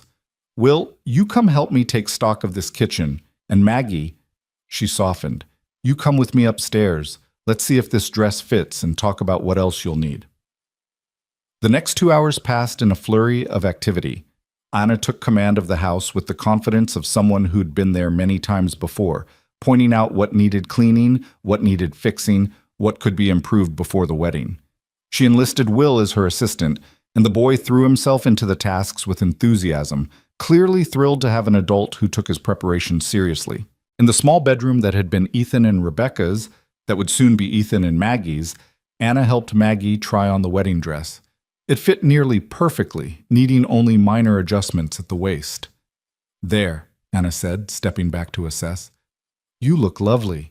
Ethan won't be able to take his eyes off you. Maggie looked at herself in the small mirror, seeing a woman she barely recognized. Not the stern schoolteacher or the dutiful sister, but someone softer, someone hopeful, someone in love. I can't believe this is happening, she whispered. 2 days ago, I was packing to leave, and now you're where you're supposed to be. Anna began helping her out of the dress with practiced efficiency. I won't pretend I wasn't surprised when I heard. You and Ethan have been so careful, so proper, but I saw the way you looked at each other at church, the way you both tried so hard not to look at each other. It was only a matter of time. Were we that obvious? To someone who was watching, yes. Anna folded the dress carefully. I'll take this home and make the adjustments. You can pick it up next week. She paused, then added more quietly, I need to tell you something, Maggie. About Rebecca. Maggie's stomach tensed. All right. She was my dearest friend. We grew up together, married men who were friends, raised our children alongside each other. When she got sick, Anna's voice wavered. When she got sick, I was with her almost every day until the end. And I can tell you what she said in those final weeks when she knew she wouldn't recover. Maggie wasn't sure she wanted to hear this, but she nodded for Anna to continue. She was worried. Not about dying. She'd made her peace with that. But she was worried about Ethan and Will. Worried they'd close themselves off from the world, that they'd forget how to be happy. She made me promise to watch over them, to make sure they didn't just survive, but lived. Anna met Maggie's eyes directly. She would be glad you're here. She would be glad Ethan found someone to love again, someone who loves Will, someone who brings light back into this house. So don't ever feel guilty about taking her place, because you're not taking her place. You're giving them a future. There's a difference. The words hit Maggie like a benediction, like permission she hadn't known she needed. She felt tears spill over, and Anna immediately pulled her into another embrace. There now, no crying on your almost wedding day, or at least only happy crying. Anna pulled back, smiling through her own tears. Now, let's talk practical matters. Have you thought about food for after the ceremony? Flowers? Music? They descended the stairs to find the kitchen transformed. Will had swept and mopped, and Doc Morrison had apparently tackled some minor repairs. A loose cabinet door rehung, a wobbly table leg fixed. Ethan stood at the stove making coffee and looked up when they entered. His eyes met Maggie's, and something passed between them. Gratitude, affection, the beginning of something that felt like forever. Everything all right? He asked. Everything's perfect, Maggie said, and meant it. They spent the rest of the afternoon planning. Anna proved to be a force of nature, organizing details Maggie hadn't even thought to consider. Food for the reception, simple but plentiful, provided by neighbors who would consider it an honor to contribute. Flowers from Anna's garden and others willing to share. Music from the fiddle player who performed at most town gatherings. The ceremony itself would be at the church, followed by a reception at the ranch. It'll be beautiful, Anna promised as she and Doc prepared to leave as the sun began its descent. Simple but beautiful. Exactly right for you two. After they left, the three of them stood on the porch, watching the wagon disappear down the road. Will leaned against Maggie's side, and she wrapped an arm around his shoulders. Ethan stood on her other side, close enough that their shoulders brushed. Thank you, Ethan said quietly, for staying, for agreeing to all of this, for... He gestured at the house, at Will, at the future stretching out before them. For everything. Thank you for asking me, Maggie replied, for being brave enough to say what you felt, for giving me a reason to stay. Will looked up at her, his young face serious. Are you scared? About getting married and everything changing? Yes, Maggie admitted, but I'm more excited than scared. Does that make sense? I think so. Will considered this. I'm scared too sometimes. Scared I'll wake up and you'll be gone. But Pa says we have to have faith, that we can't live our whole lives being afraid of bad things that might happen. Your Pa is a wise man. Maggie looked at Ethan, who ducked his head slightly, embarrassed. And he's right. We can't control the future. All we can do is choose to be brave today and trust that tomorrow will take care of itself. As twilight settled over the valley, painting the sky in shades of purple and gold, Maggie felt something settle in her chest. a sense of rightness, of being exactly where she was meant to be. The road ahead wouldn't be easy. There would be challenges, adjustments, moments of doubt and fear. But standing here between the man she loved and the boy who'd claimed a piece of her heart, Maggie knew she'd made the right choice. She'd chosen to stay. She'd chosen love. She'd chosen home. And everything else would follow from that. The 2 weeks that followed moved with a strange duality, simultaneously rushing past in a blur of preparation and crawling by with agonizing slowness. Maggie continued teaching during the day, facing down curious stares and whispered comments from parents who brought their children to school. Some were kind, offering congratulations and well wishes. Others were cold, their disapproval evident in tight smiles and clipped conversations. Mrs. Crawford, true to form, made her feelings known by pointedly looking away whenever Maggie passed her on the street. But for every critical glance, there were 2 kind ones. For every whispered judgment, there were 3 offers of help. Anna Morrison proved to be a faithful ally, rallying other women in the community to contribute to the wedding preparations. Even Martha, who claimed to have no domestic skills whatsoever, threw herself into the effort with enthusiasm. 5 days after Maggie's decision to stay, a letter arrived from Clara. Maggie was at the school when the post came, reviewing lessons for the following day while her students worked on arithmetic problems. Mr. Henderson's son, Tommy, appeared at the door, slightly out of breath from running, holding an envelope. Miss Ellis, who's going to be Mrs. Irwin, this just came for you. Pa said it looked important. Maggie's heart jumped into her throat when she saw Clara's handwriting on the envelope. She thanked Tommy and set the letter aside, forcing herself to wait until the school day ended before opening it. The students seemed to sense her distraction, though, shooting curious glances her way throughout the afternoon. When the final bell rang and the last child scattered out the door toward home, Maggie sat at her desk, staring at the envelope as if it might bite her. Whatever Clara had written in response to her confession would determine so much. If her sister was angry, if she felt betrayed or abandoned, you going to open it or just stare at it until it opens itself? Maggie looked up to find Martha standing in the doorway, a knowing expression on her face. How did you know? Tommy Henderson has the biggest mouth in town. By now, everyone knows a letter came from your sister. Martha came in and closed the door behind her. Want me to stay while you read it? Please. With trembling fingers, Maggie broke the seal and unfolded the pages. Clara's handwriting was as familiar as her own, slightly slanted and pressed hard into the paper. She began to read. Dearest Margaret, your letter arrived yesterday, and I confess I've read it no less than a dozen times, trying to understand all that you've written. You say you've fallen in love. You say you've found where you belong. You say you cannot, will not, come home as promised. Maggie's chest tightened. Here it came. The anger, the disappointment. And I say, thank God. Maggie blinked, certain she'd misread. But no, there it was in black ink. Thank God. Margaret, I have spent the past 3 weeks since Thomas died consumed with guilt. Guilt that I wrote to you. Guilt that I begged you to come help me when I knew, dear sister, that you were finally building a life for yourself. You wrote to me about Timber Creek with such joy in your letters, about your students, about the beautiful valley, about the rancher and his son who had supper with you on Sundays. Even in your careful, proper words, I could read between the lines. You were happy, perhaps for the first time since Mother and Father died. And then Thomas passed, and I was so overwhelmed, so desperate, that I asked you to give up that happiness and come save me. What kind of sister does that make me? Maggie's vision blurred with tears. She read on. When your letter arrived explaining everything, the proposal, your decision to stay, the money you're sending for hired help, my first reaction was relief. Pure, selfish relief that you had found the courage to choose yourself for once. And then came the joy, Margaret. Joy that you've found love. Joy that you're building a family. Joy that you're finally putting yourself first. I won't pretend it won't be hard here without you. The farm is struggling and the children ask for you constantly.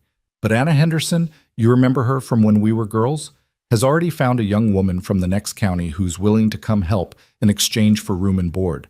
And the money you're sending will make all the difference. We'll manage, sister. We'll survive. And more than that, we'll be happy for you. So please, stop feeling guilty. Stop second-guessing your choice. Marry your rancher. Love his son. Build your life in that beautiful valley. You've spent enough years taking care of everyone else. It's time someone took care of you. Write to me often. Tell me everything. And if you're ever in need, if you ever want to come visit or need me to come to you, you have only to ask. Distance doesn't change the fact that you're my sister and I love you. All my love and blessings, Clara P.S. The children insist I tell Aunt Maggie that they're happy she's getting married and they want to know if her new son will be their cousin. I leave that particular bit of family tree explanation to you. Maggie finished reading and looked up to find Martha watching her with concern. Well? The older woman prompted. What did she say? Maggie's voice broke. She tried again. She said she's happy for me, that I should stop feeling guilty, that she... The tears came in earnest now, great heaving sobs of relief and gratitude and released tension. She gave me her blessing, Martha. She's not angry. She's not hurt. She wants me to be happy. Martha crossed the room and pulled Maggie into a tight embrace. Of course she does, you silly girl. That's what people who love you do. They want you to be happy, even when it's hard for them. Maggie cried into Martha's shoulder, releasing weeks of pent-up anxiety and guilt. When she finally pulled back, wiping her eyes with her handkerchief, she felt lighter than she had in years. The last weight holding her back had been lifted. I need to show this to Ethan, she said. He needs to know that Clara understands, that I'm not abandoning her. Then let's get you out to that ranch. Martha stood, already moving toward the door with purposeful strides. I'll drive you myself. No sense wasting time when you've got good news to share. They arrived at the ranch an hour later to find Ethan and Will working together to repair a section of fence near the barn. Both were shirtless in the afternoon heat, their skin bronzed by the sun. Maggie felt her cheeks warm at the sight of Ethan, at the flex of muscle in his shoulders as he hammered a post into place. Soon, she reminded herself, she'd have every right to look. Soon, he'd be her husband. The thought still felt surreal. Will spotted them first. Miss Ellis! Mrs. Henderson! He dropped his hammer and came running, nearly tripping over a loose board in his enthusiasm. Did you come for supper? Pa's making his special stew and I helped chop the vegetables. Actually, Maggie said, climbing down from the wagon with Martha's help, I came because I got a letter. From my sister. She saw Ethan go still, his expression carefully neutral as he approached. But she could read the tension in his shoulders, the worry in his eyes. He was afraid. Afraid Clara had asked Maggie to come after all. Afraid she'd changed her mind about staying. What did she say? His voice was steady, but Maggie heard the tremor underneath. Instead of answering, she pulled the letter from her pocket and handed it to him. Read it yourself. Ethan took the letter with dirt-stained hands, his eyes scanning the pages. Maggie watched his face transform as he read, the tension easing, the worry melting away, something that looked like wonder taking its place. When he finished, he looked up at her with eyes bright with unshed tears. She's happy for you, for us. She is. Maggie moved closer, aware of Will and Martha watching but not caring. No more guilt, Ethan. No more wondering if I made the right choice. Clara's blessed this union, and that means, her voice caught, that means I can marry you with my whole heart, without anything holding me back. Ethan dropped the letter and pulled her into his arms, heedless of his sweaty, dirt-covered state. Maggie went willingly, pressing her face against his bare shoulder, feeling his heart race beneath her cheek. 8 more days, he murmured into her hair. 8 more days and you'll be my wife. 8 more days, she echoed, and it felt like both forever and no time at all. Will cleared his throat loudly. Does this mean we can celebrate? Because I've been waiting for good news so I could ask Pa if we could have cake for supper instead of stew. The tension broke with laughter. Ethan released Maggie reluctantly, ruffling his son's hair. Cake is not supper, Will. But Miss Ellis is staying forever now. That's worth celebrating. The boy has a point, Martha interjected. And I just happen to have brought one of my famous apple pies. Been cooling in the wagon this whole time. So they had pie for supper, eaten on the porch as the sun set, the 4 of them squeezed together on the steps, like they'd been doing it for years instead of months. Will chattered about the wedding preparations, about how he'd cleaned his room twice to make sure it met Maggie's standards, about how he'd been practicing his reading so he could read scripture at the ceremony if they wanted. The Reverend said I could do it, he explained around a mouthful of pie. He said it would be fitting since you're my teacher and you're marrying my pa, and I'm the reason you met in the first place. You are definitely the reason we met, Maggie agreed, smiling at the memory of that first parent-teacher conference back in March. Ethan had come reluctantly, dragged there by Will's insistence that Miss Ellis needed to meet his father. She'd been struck by how lost he'd looked, this big man sitting in a child-sized chair, clearly uncomfortable, but trying his best for his son's sake. "Do you remember what you said to me that day?" Ethan asked, as if reading her thoughts. "When I apologized for Will struggling with his reading? I told you he wasn't struggling, he was grieving, there's a difference. And then you said—" Ethan's voice softened. "You said grief doesn't have a timeline, and the best thing I could do was let him feel what he needed to feel while making sure he knew he wasn't alone.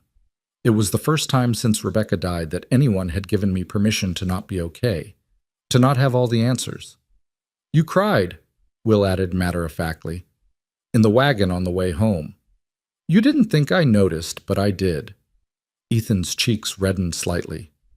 "Will, it's okay, Pa. Miss Ellis cried too. I saw her watching us leave, and she had tears on her face." Will looked at Maggie.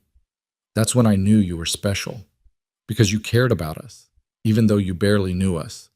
Maggie felt her own tears threatening again. "You made it very easy to care about you both."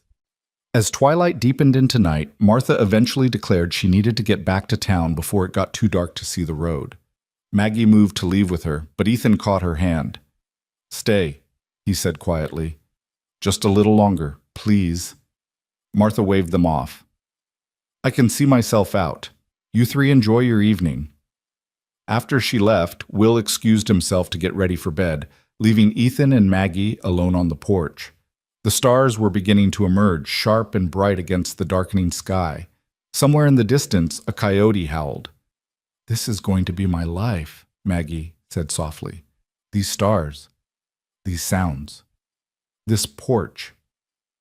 "Having second thoughts?" Ethan asked, but there was no real worry in his voice. Not anymore. Not even close. She leaned into him, letting herself savor the closeness, the rightness of it. "I keep waiting for it to feel strange or wrong or scary, but it doesn't. It just feels like coming home. That's what it is." Ethan pressed a kiss to the top of her head. Home.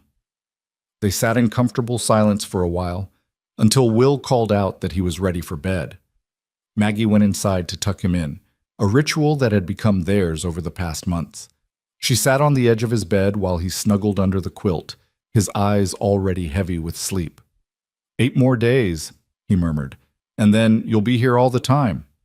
"All the time," Maggie confirmed, smoothing his hair back from his forehead. "Can I tell you something?" Will's voice was small, vulnerable in the darkness. "Something I haven't told Pa?" "Of course. Sometimes I forget what Ma looked like. Not completely, but her face gets fuzzy in my head, and it scares me. Because what if I forget her completely? What if having you here makes me forget her?" Maggie's heart broke for him. She thought carefully about her words before speaking. "Will, loving me doesn't mean forgetting your mother. Your heart is big enough for both of us. And if you ever feel like you're forgetting her, you can look at her picture, or ask your father to tell you stories about her, or talk to Mrs. Morrison, who knew her so well. She'll always be your mother. Nothing changes that. But you'll be my mother too, kind of, if you want me to be. But only if you want it, Will. I won't try to take her place. I'll just love you and be here for you in whatever way feels right to you." Will considered this, then nodded against his pillow. "I think Ma would like you. I think she'd be happy I have someone to take care of me, someone who doesn't burn breakfast and remembers to check if I have holes in my socks." Maggie laughed softly. "Does your father burn breakfast?" "Every single time, and he never notices my socks have holes until I complain my toes are cold." "Well then, it's a good thing I'm moving in. Someone needs to save you both from yourselves." She kissed his forehead and stood to leave, but Will caught her hand. "Miss Ellis? Thank you. For staying. For choosing us. Thank you for giving me a reason to stay. Ethan was waiting at the bottom of the stairs when she descended. Everything all right? Perfect. She told him about their conversation, about Will's fears and questions. He's worried about forgetting Rebecca, about whether loving me means being disloyal to her memory. I've worried about the same thing, Ethan admitted. Wondered if moving forward means leaving her behind. Does it? No. He said it with certainty. Rebecca will always be part of our story. She gave me Will. She taught me how to love, how to be a husband, how to build a life with someone. And now, he took Maggie's hands in his. Now I get to use everything she taught me to build a new life with you. That's not betrayal. That's honoring what we had by not letting it be the end. When did you get so wise? When you agreed to marry me and I realized I had to be worthy of that choice. Maggie smiled, rising on her tiptoes to kiss him. It was still new, this freedom to touch him, to be close to him without propriety, demanding distance. 8 more days, and there would be no more restraint. 8 more days, and she could call him her husband. The thought made her shiver with anticipation and a touch of nervousness. I should get back to town, she said reluctantly, before it gets any later. I'll ride with you. Make sure you get back safely.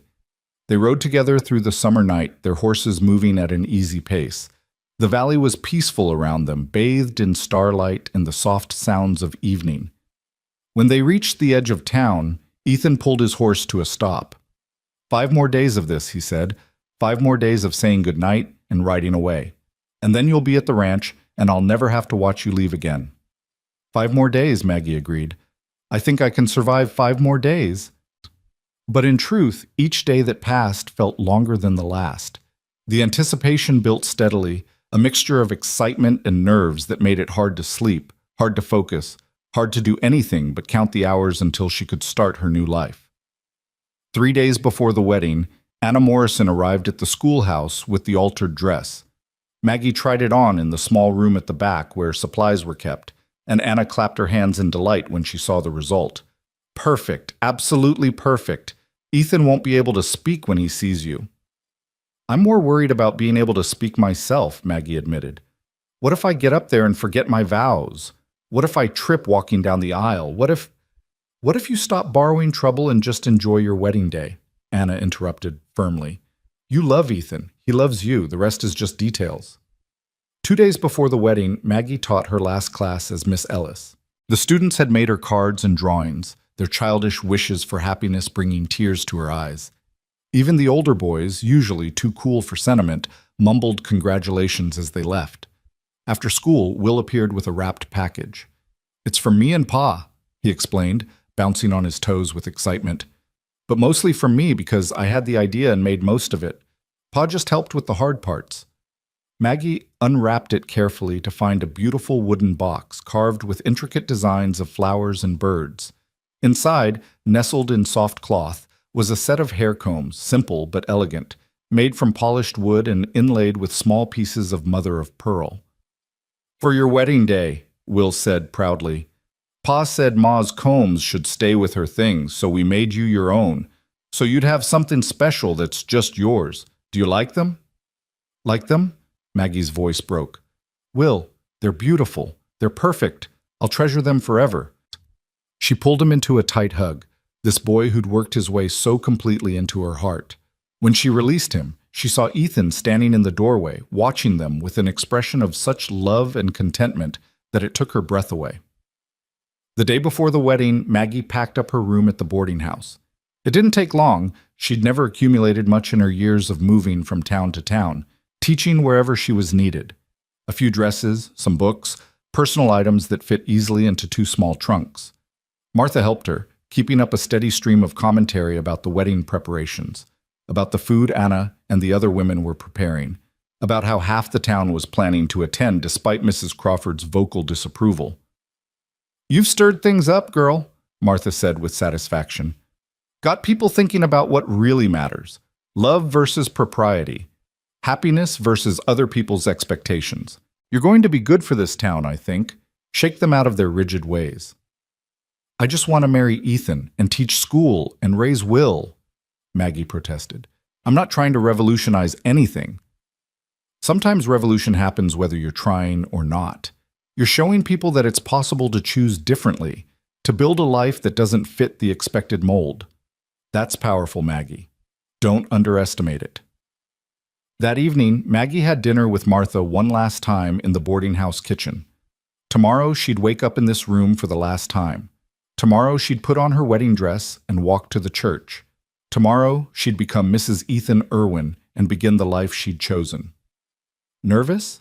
Martha asked, watching her push food around her plate. Terrified, Maggie admitted. What if I'm a terrible wife? What if I don't know how to run a household properly? What if you're exactly what Ethan and Will need? Martha interrupted. What if you're perfect just as you are? Stop looking for reasons to doubt yourself, Maggie. You've already proven you have the courage to follow your heart. Trust that courage to carry you through whatever comes next. That night, lying in her narrow bed for the last time, Maggie thought about everything that had brought her to this moment.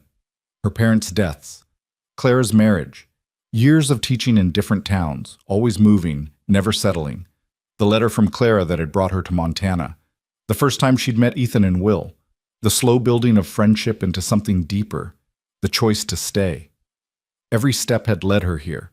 Every choice, every loss, every moment of joy and sorrow had been preparing her for this, for the life waiting just on the other side of tomorrow. She thought about Will's question from weeks ago. Did she have to go, or did she want to go? She'd answered that she wanted to stay, but lying here in the darkness, she realized the truth was even simpler than that. She didn't just want to stay. She needed to stay. The same way flowers need sunshine and rivers need rain. This wasn't just a choice or a want. It was essential, necessary, right in a way that transcended logic or reason. Ethan and Will had become her home, and tomorrow she'd make that official. Tomorrow, she'd become the person she was always meant to be. Morning arrived with golden light streaming through Maggie's window, birdsong replacing the need for any alarm, and Martha bursting through the door with coffee and enthusiasm in equal measure. Up, up, up, the older woman commanded, setting the tray on the bedside table. You're getting married today, girl, and we have exactly 4 hours to make you presentable. Maggie sat up, her heart already racing. 4 hours seems like a lot of time to get dressed.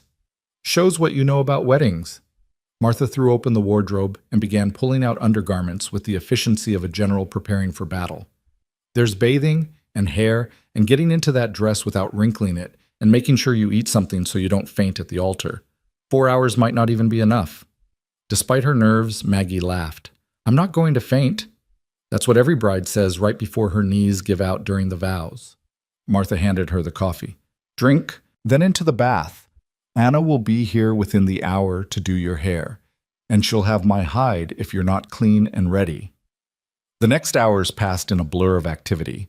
Anna arrived as promised, bringing with her a young woman named Sarah, who Maggie recognized as one of the seamstresses in town. Together, the three women transformed Maggie from a simple school teacher into someone she barely recognized in the mirror. Anna worked magic with her hair, pinning it up in an elaborate style that somehow managed to look both elegant and effortless. The wooden combs from Ethan and Will were placed perfectly, the mother of pearl catching the light. Sarah helped her into the cream-colored dress, doing up what seemed like 1,000 tiny buttons down the back. Martha fluttered around them all, offering commentary and occasionally dabbing at her eyes with a handkerchief.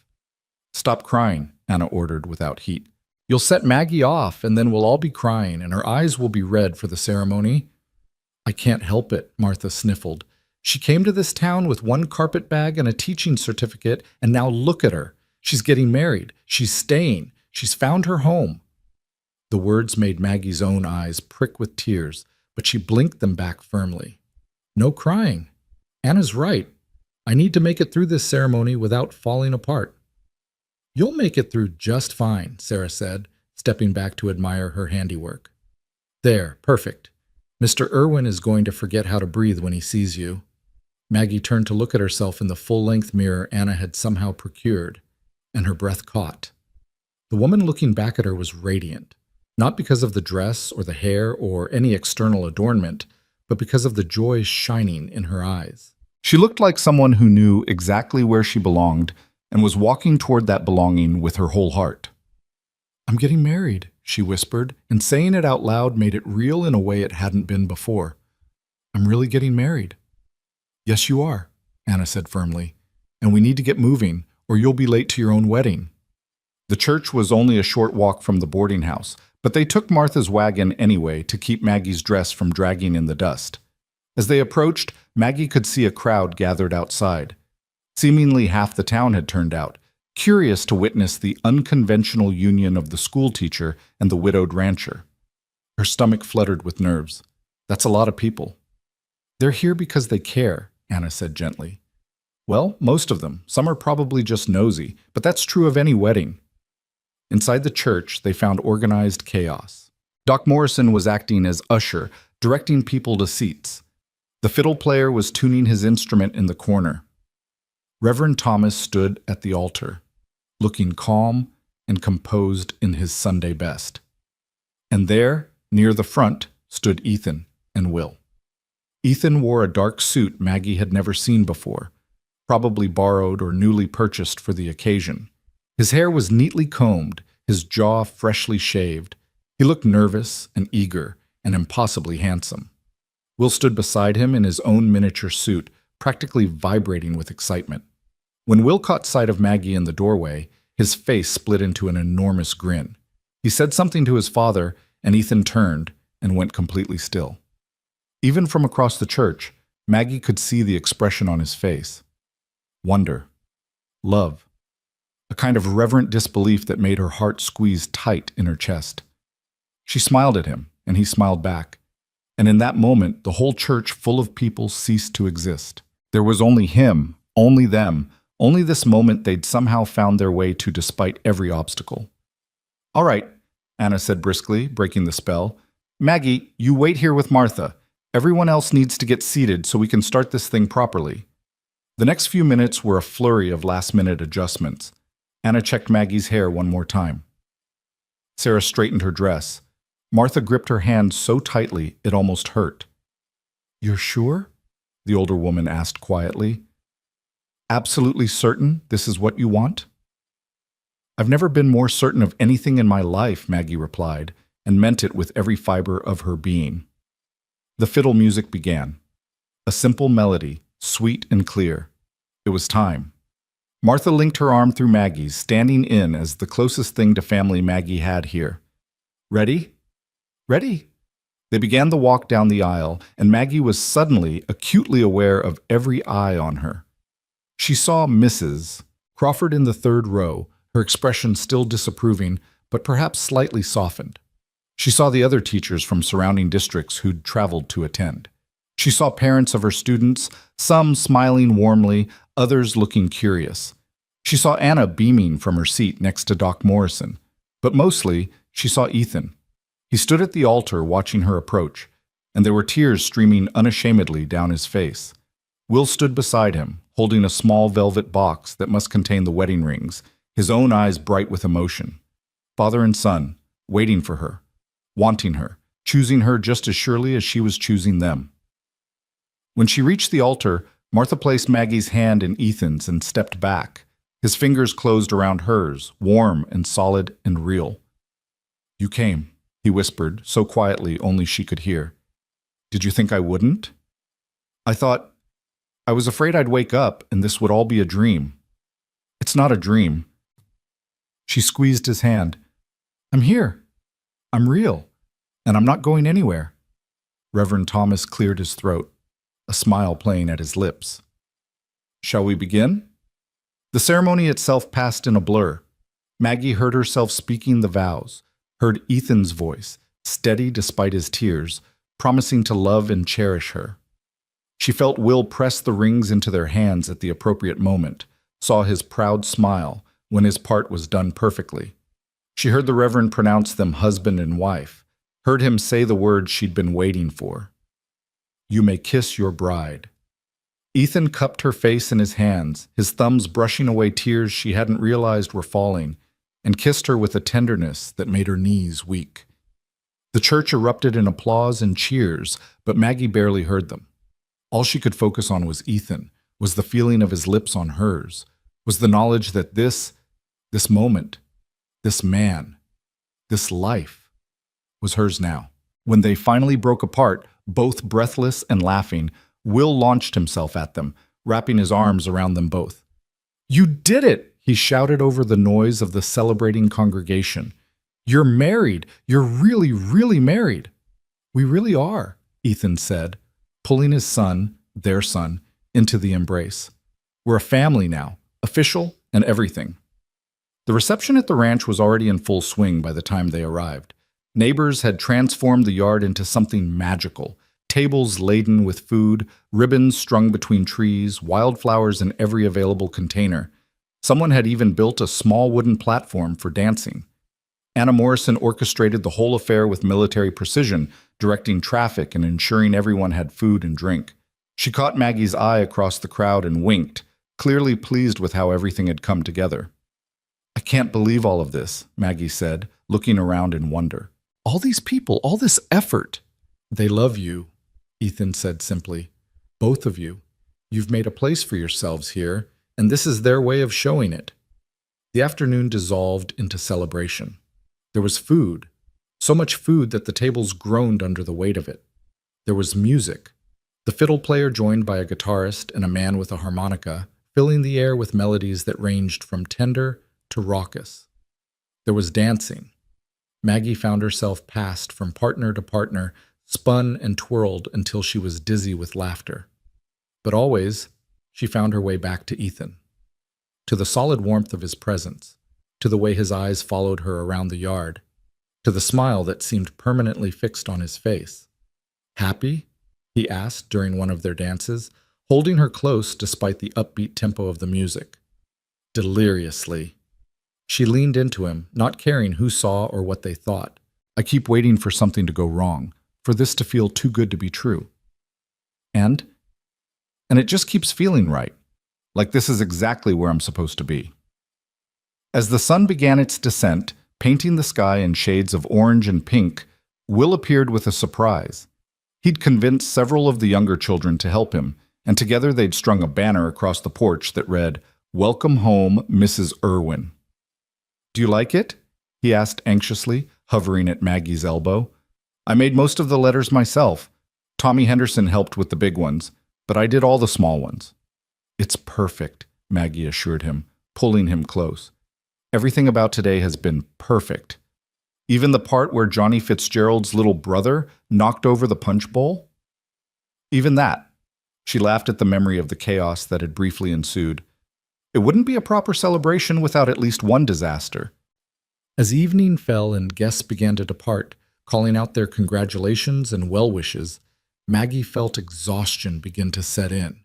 It had been the longest, most emotionally intense day of her life, and she was running on pure adrenaline at this point.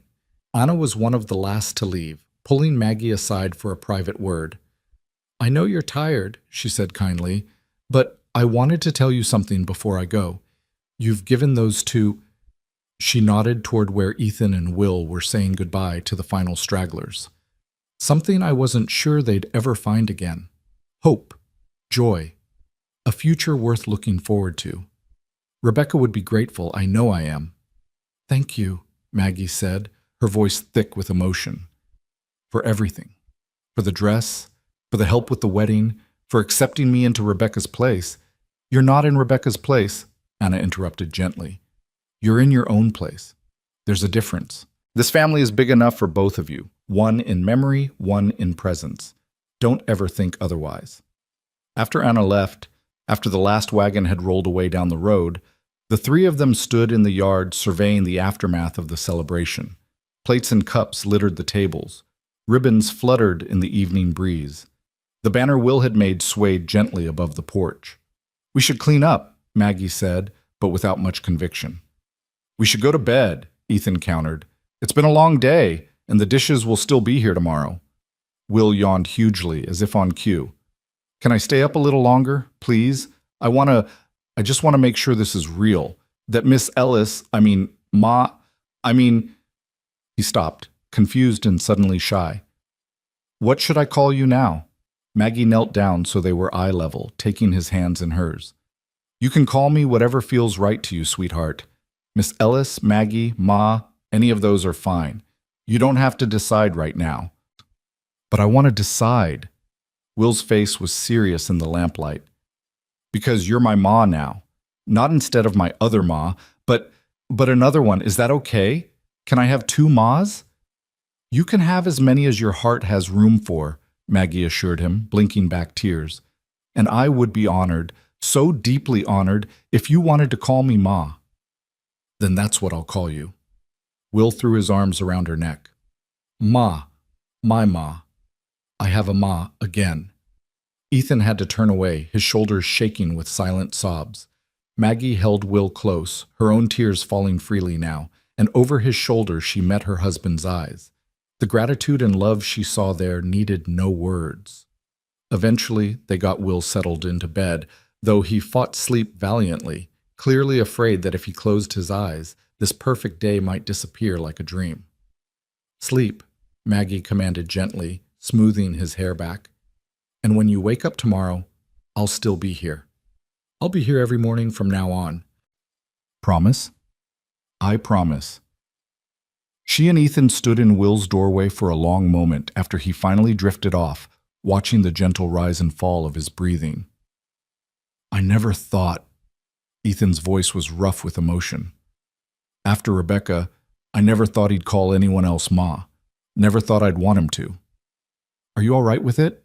Maggie asked, suddenly uncertain. I can talk to him.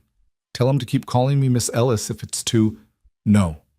Ethan turned to her, cupping her face in his hands. It's not too anything. It's perfect. You're perfect. This whole day has been perfect, and I keep waiting to wake up and find out it was all a dream. Funny, Maggie said softly. That's exactly what I keep thinking.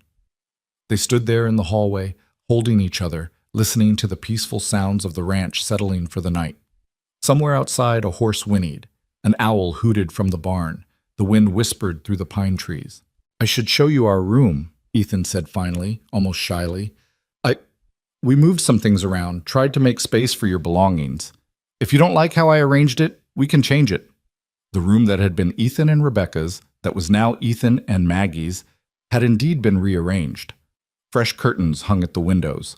A new quilt covered the bed. Simple, but beautiful, clearly made with care. A wardrobe stood open and empty, waiting for Maggie's dresses. On the dresser sat a vase of wildflowers and a framed photograph Maggie hadn't seen before. She moved closer to examine it and saw a young woman with dark hair and a gentle smile. Rebecca, clearly, though younger than Maggie had imagined. She was holding a baby Will, and Ethan stood beside her, his arm around her shoulders. I wanted you to know her, Ethan said quietly, coming to stand beside Maggie. Wanted her to be part of this room, this life, even though she's gone. Does that bother you? No.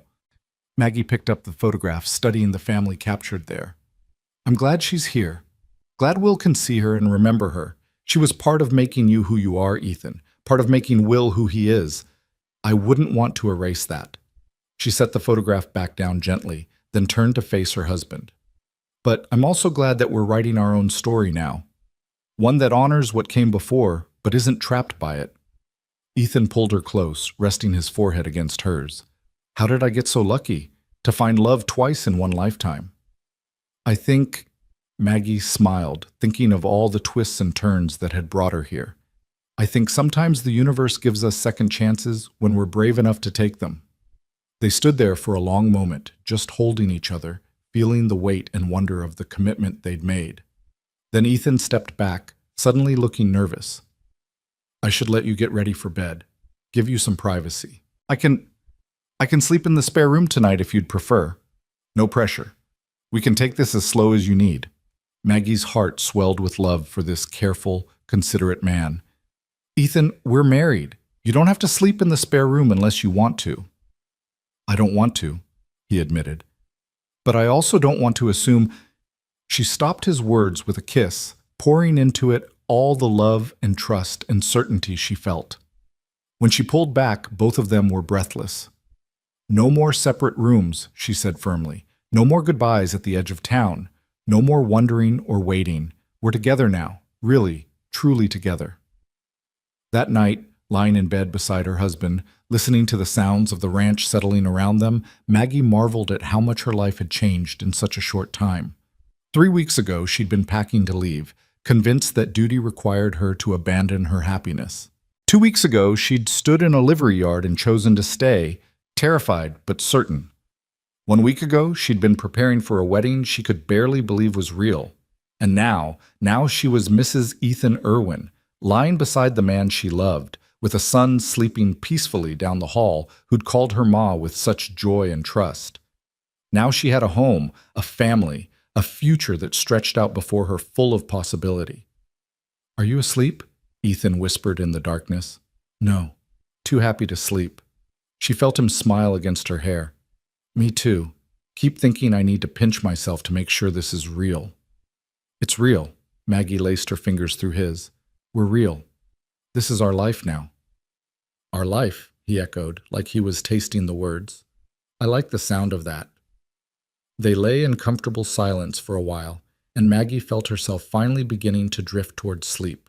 But before she could fully surrender to it, Ethan spoke again. "Maggie?" "Thank you for staying, for giving us a chance, for being brave enough to choose us." She turned in his arms to face him, even though the darkness made it hard to see his features. "Thank you for asking me to stay, for giving me a reason to be brave, for loving me enough to let me choose." "Always," he promised. "For the rest of our lives, I'll choose you. Choose us." "Then I guess we're stuck with each other," Maggie said with a smile. "Best thing that ever happened to me, getting stuck with you." The weeks that followed fell into a rhythm that felt both new and timeless. Maggie continued teaching, now riding out from the ranch each morning instead of walking from the boarding house. The students adjusted to calling her Mrs. Irwin instead of Miss Ellis, though a few of the younger ones occasionally slipped up.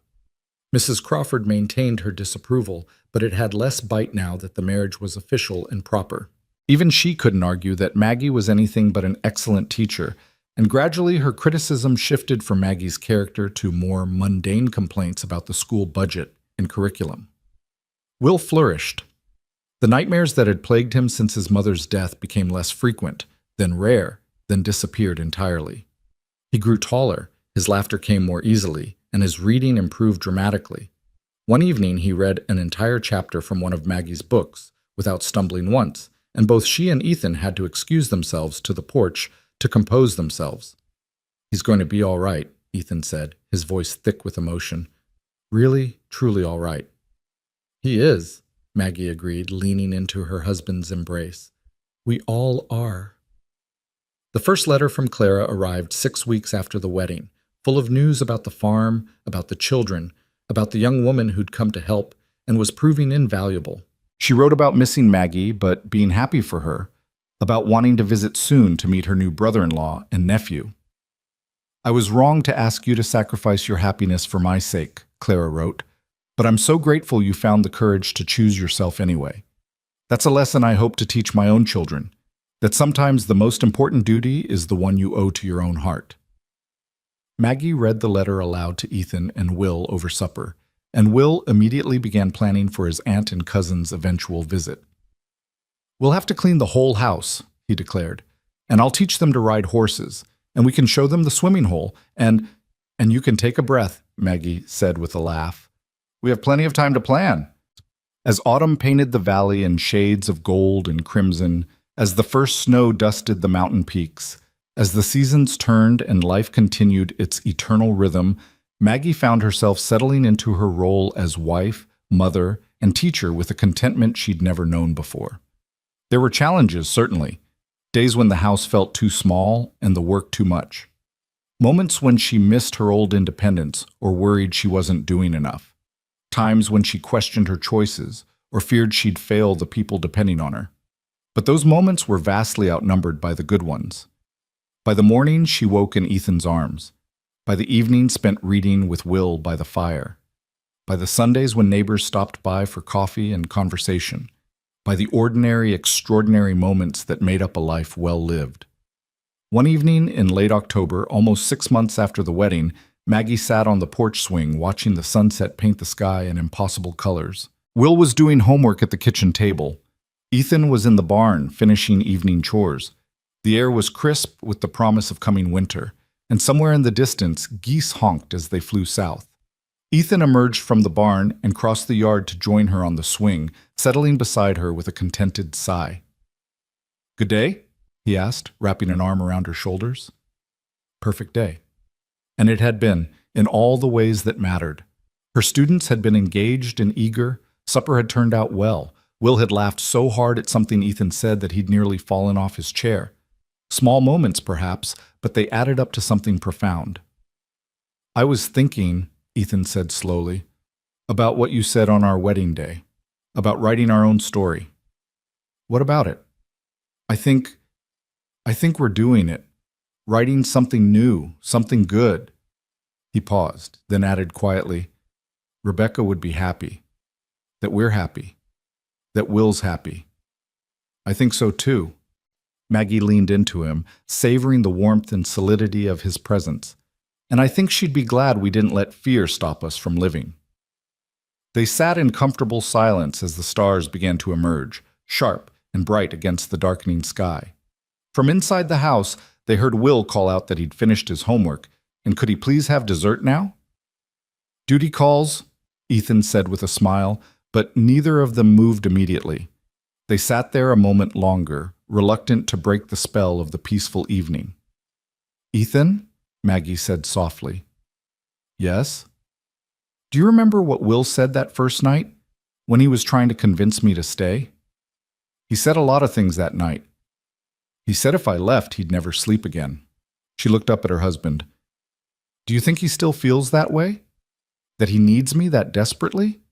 Ethan considered the question seriously. "No," he said finally. "I think he's secure enough now that he'd survive if something happened. He'd grieve, but he'd survive." He tightened his arm around her. "But I also think he'll never forget that you stayed. That when he needed someone most, when he was most afraid of being left behind, you chose him. That's a gift that will shape the rest of his life." "I hope so," Maggie said. "I hope he always knows how much he's loved, how much you both are loved." "We know." Ethan pressed a kiss to the top of her head. "Trust me, Maggie. We know." Will's voice came again from inside, more insistent now. "Ma, Pa, are you coming? I'm starving." They laughed and stood, Ethan offering his hand to help Maggie up from the swing. Together they walked toward the house, toward the light spilling from the windows, toward the sound of their son's voice calling them home. As they reached the porch, Maggie paused and looked back at the valley spread out below them, at the land that had become hers, at the life she'd built, at the future she'd chosen. She thought about the woman she'd been 6 months ago, standing at a window with a packed carpet bag, convinced she had to leave. She thought about the choice she'd made, the courage it had taken, the fear she'd had to overcome. And she thought about what she'd tell that woman if she could go back. That sometimes the bravest thing you'll ever do is stay. That sometimes choosing yourself isn't selfish but necessary. That sometimes the life you're running toward has been waiting right where you are all along. "Coming?" Ethan asked from the doorway, his hand extended toward her. "Yes," Maggie said, taking his hand, letting him pull her inside. "I'm coming home." And she was. She really, finally was. The door closed behind them, shutting out the night, holding in the warmth and light and love. Inside, Will was already dividing up the apple cake Martha had brought by that afternoon, giving himself what was clearly the largest slice until Maggie raised an eyebrow at him, and he sheepishly adjusted the portions. They ate dessert at the kitchen table, talking about nothing and everything. Will's plans for a tree fort, Ethan's ideas for expanding the garden next spring, Maggie's hopes for starting a lending library at the school. Ordinary conversation about ordinary things, made extraordinary by the simple fact that they were together. Later, after Will was tucked into bed and the house was quiet, Maggie and Ethan sat by the fire, her head on his shoulder, his fingers playing absently with her hair. "Do you ever regret it?" he asked suddenly. "Giving up your independence, tying yourself to us?" "Never," Maggie said without hesitation. "Do you regret asking me to stay?" "Never," he echoed. "You're the best thing that's happened to us. To me." "We're the best thing that's happened to me," she replied. "All of this, the ranch, the family, the life we're building together. It's everything I didn't know I needed. The fire crackled softly, casting dancing shadows on the walls. Outside, the wind whispered through the pines, carrying with it the scent of coming snow. The world turned on its axis, indifferent to the small dramas of human hearts. But here in this house, in this moment, everything felt aligned. "I love you," Ethan said quietly. "In case I don't say it enough." "You say it plenty," Maggie assured him, "but I never get tired of hearing it." "Good, because I plan to keep saying it for the next 50 years or so." "Only 50?" She smiled against his shoulder. "Seems a bit short." "You're right, better make it forever, just to be safe." Forever sounds perfect. They sat there until the fire burned low, reluctant to end the day, to surrender this perfect moment to sleep and the inevitable demands of tomorrow. But eventually, Ethan banked the coals and Maggie extinguished the lamps, and together they climbed the stairs to their room. As Maggie settled into bed beside her husband, feeling his warmth beside her, hearing Will's soft breathing from down the hall, she felt a profound sense of gratitude wash over her. Gratitude for the courage she'd found to stay. Gratitude for the love that had welcomed her. Gratitude for this life she'd chosen, with all its imperfections and challenges and extraordinary ordinary moments. She thought of the stagecoach that had pulled away without her all those months ago, carrying other people toward other destinations. She'd watched it disappear into the distance and felt relief, not regret. And every day since had only confirmed that she'd made the right choice. This was where she belonged, not because it was easy or safe or what she'd planned, but because it was hers, because she'd chosen it with her whole heart. Because love, real, deep, transformative love, was always worth the risk. "Thank you," she whispered into the darkness. "For what?" Ethan's voice was already heavy with approaching sleep. "For giving me a reason to stay. For showing me what home feels like. For—" She paused, searching for the right words. "For being my forever." His arm tightened around her. "Always, Maggie. Always." And as she drifted off to sleep, wrapped in her husband's embrace, with her son safe down the hall and a tomorrow full of possibility waiting, Maggie Ellis Irwin understood something fundamental about the nature of courage and choice and love. Sometimes the greatest adventure isn't about going somewhere new. Sometimes it's about staying exactly where you are and building something beautiful from the ashes of fear and duty and expectation. Sometimes it's about looking at the life you've stumbled into and saying yes. Yes to love. Yes to family. Yes to the messy, complicated, perfect reality of choosing your own happiness. She'd been terrified that morning when she'd chosen to stay. Terrified of making the wrong choice, of disappointing people, of risking everything for something that might not work out. But it had worked out. Better than she'd ever dreamed possible. And now, lying in the darkness with her future secure and her heart full, Maggie understood the truth that would guide the rest of her days. Sometimes the bravest thing you'll ever do is stay. And sometimes staying is just another word for coming home.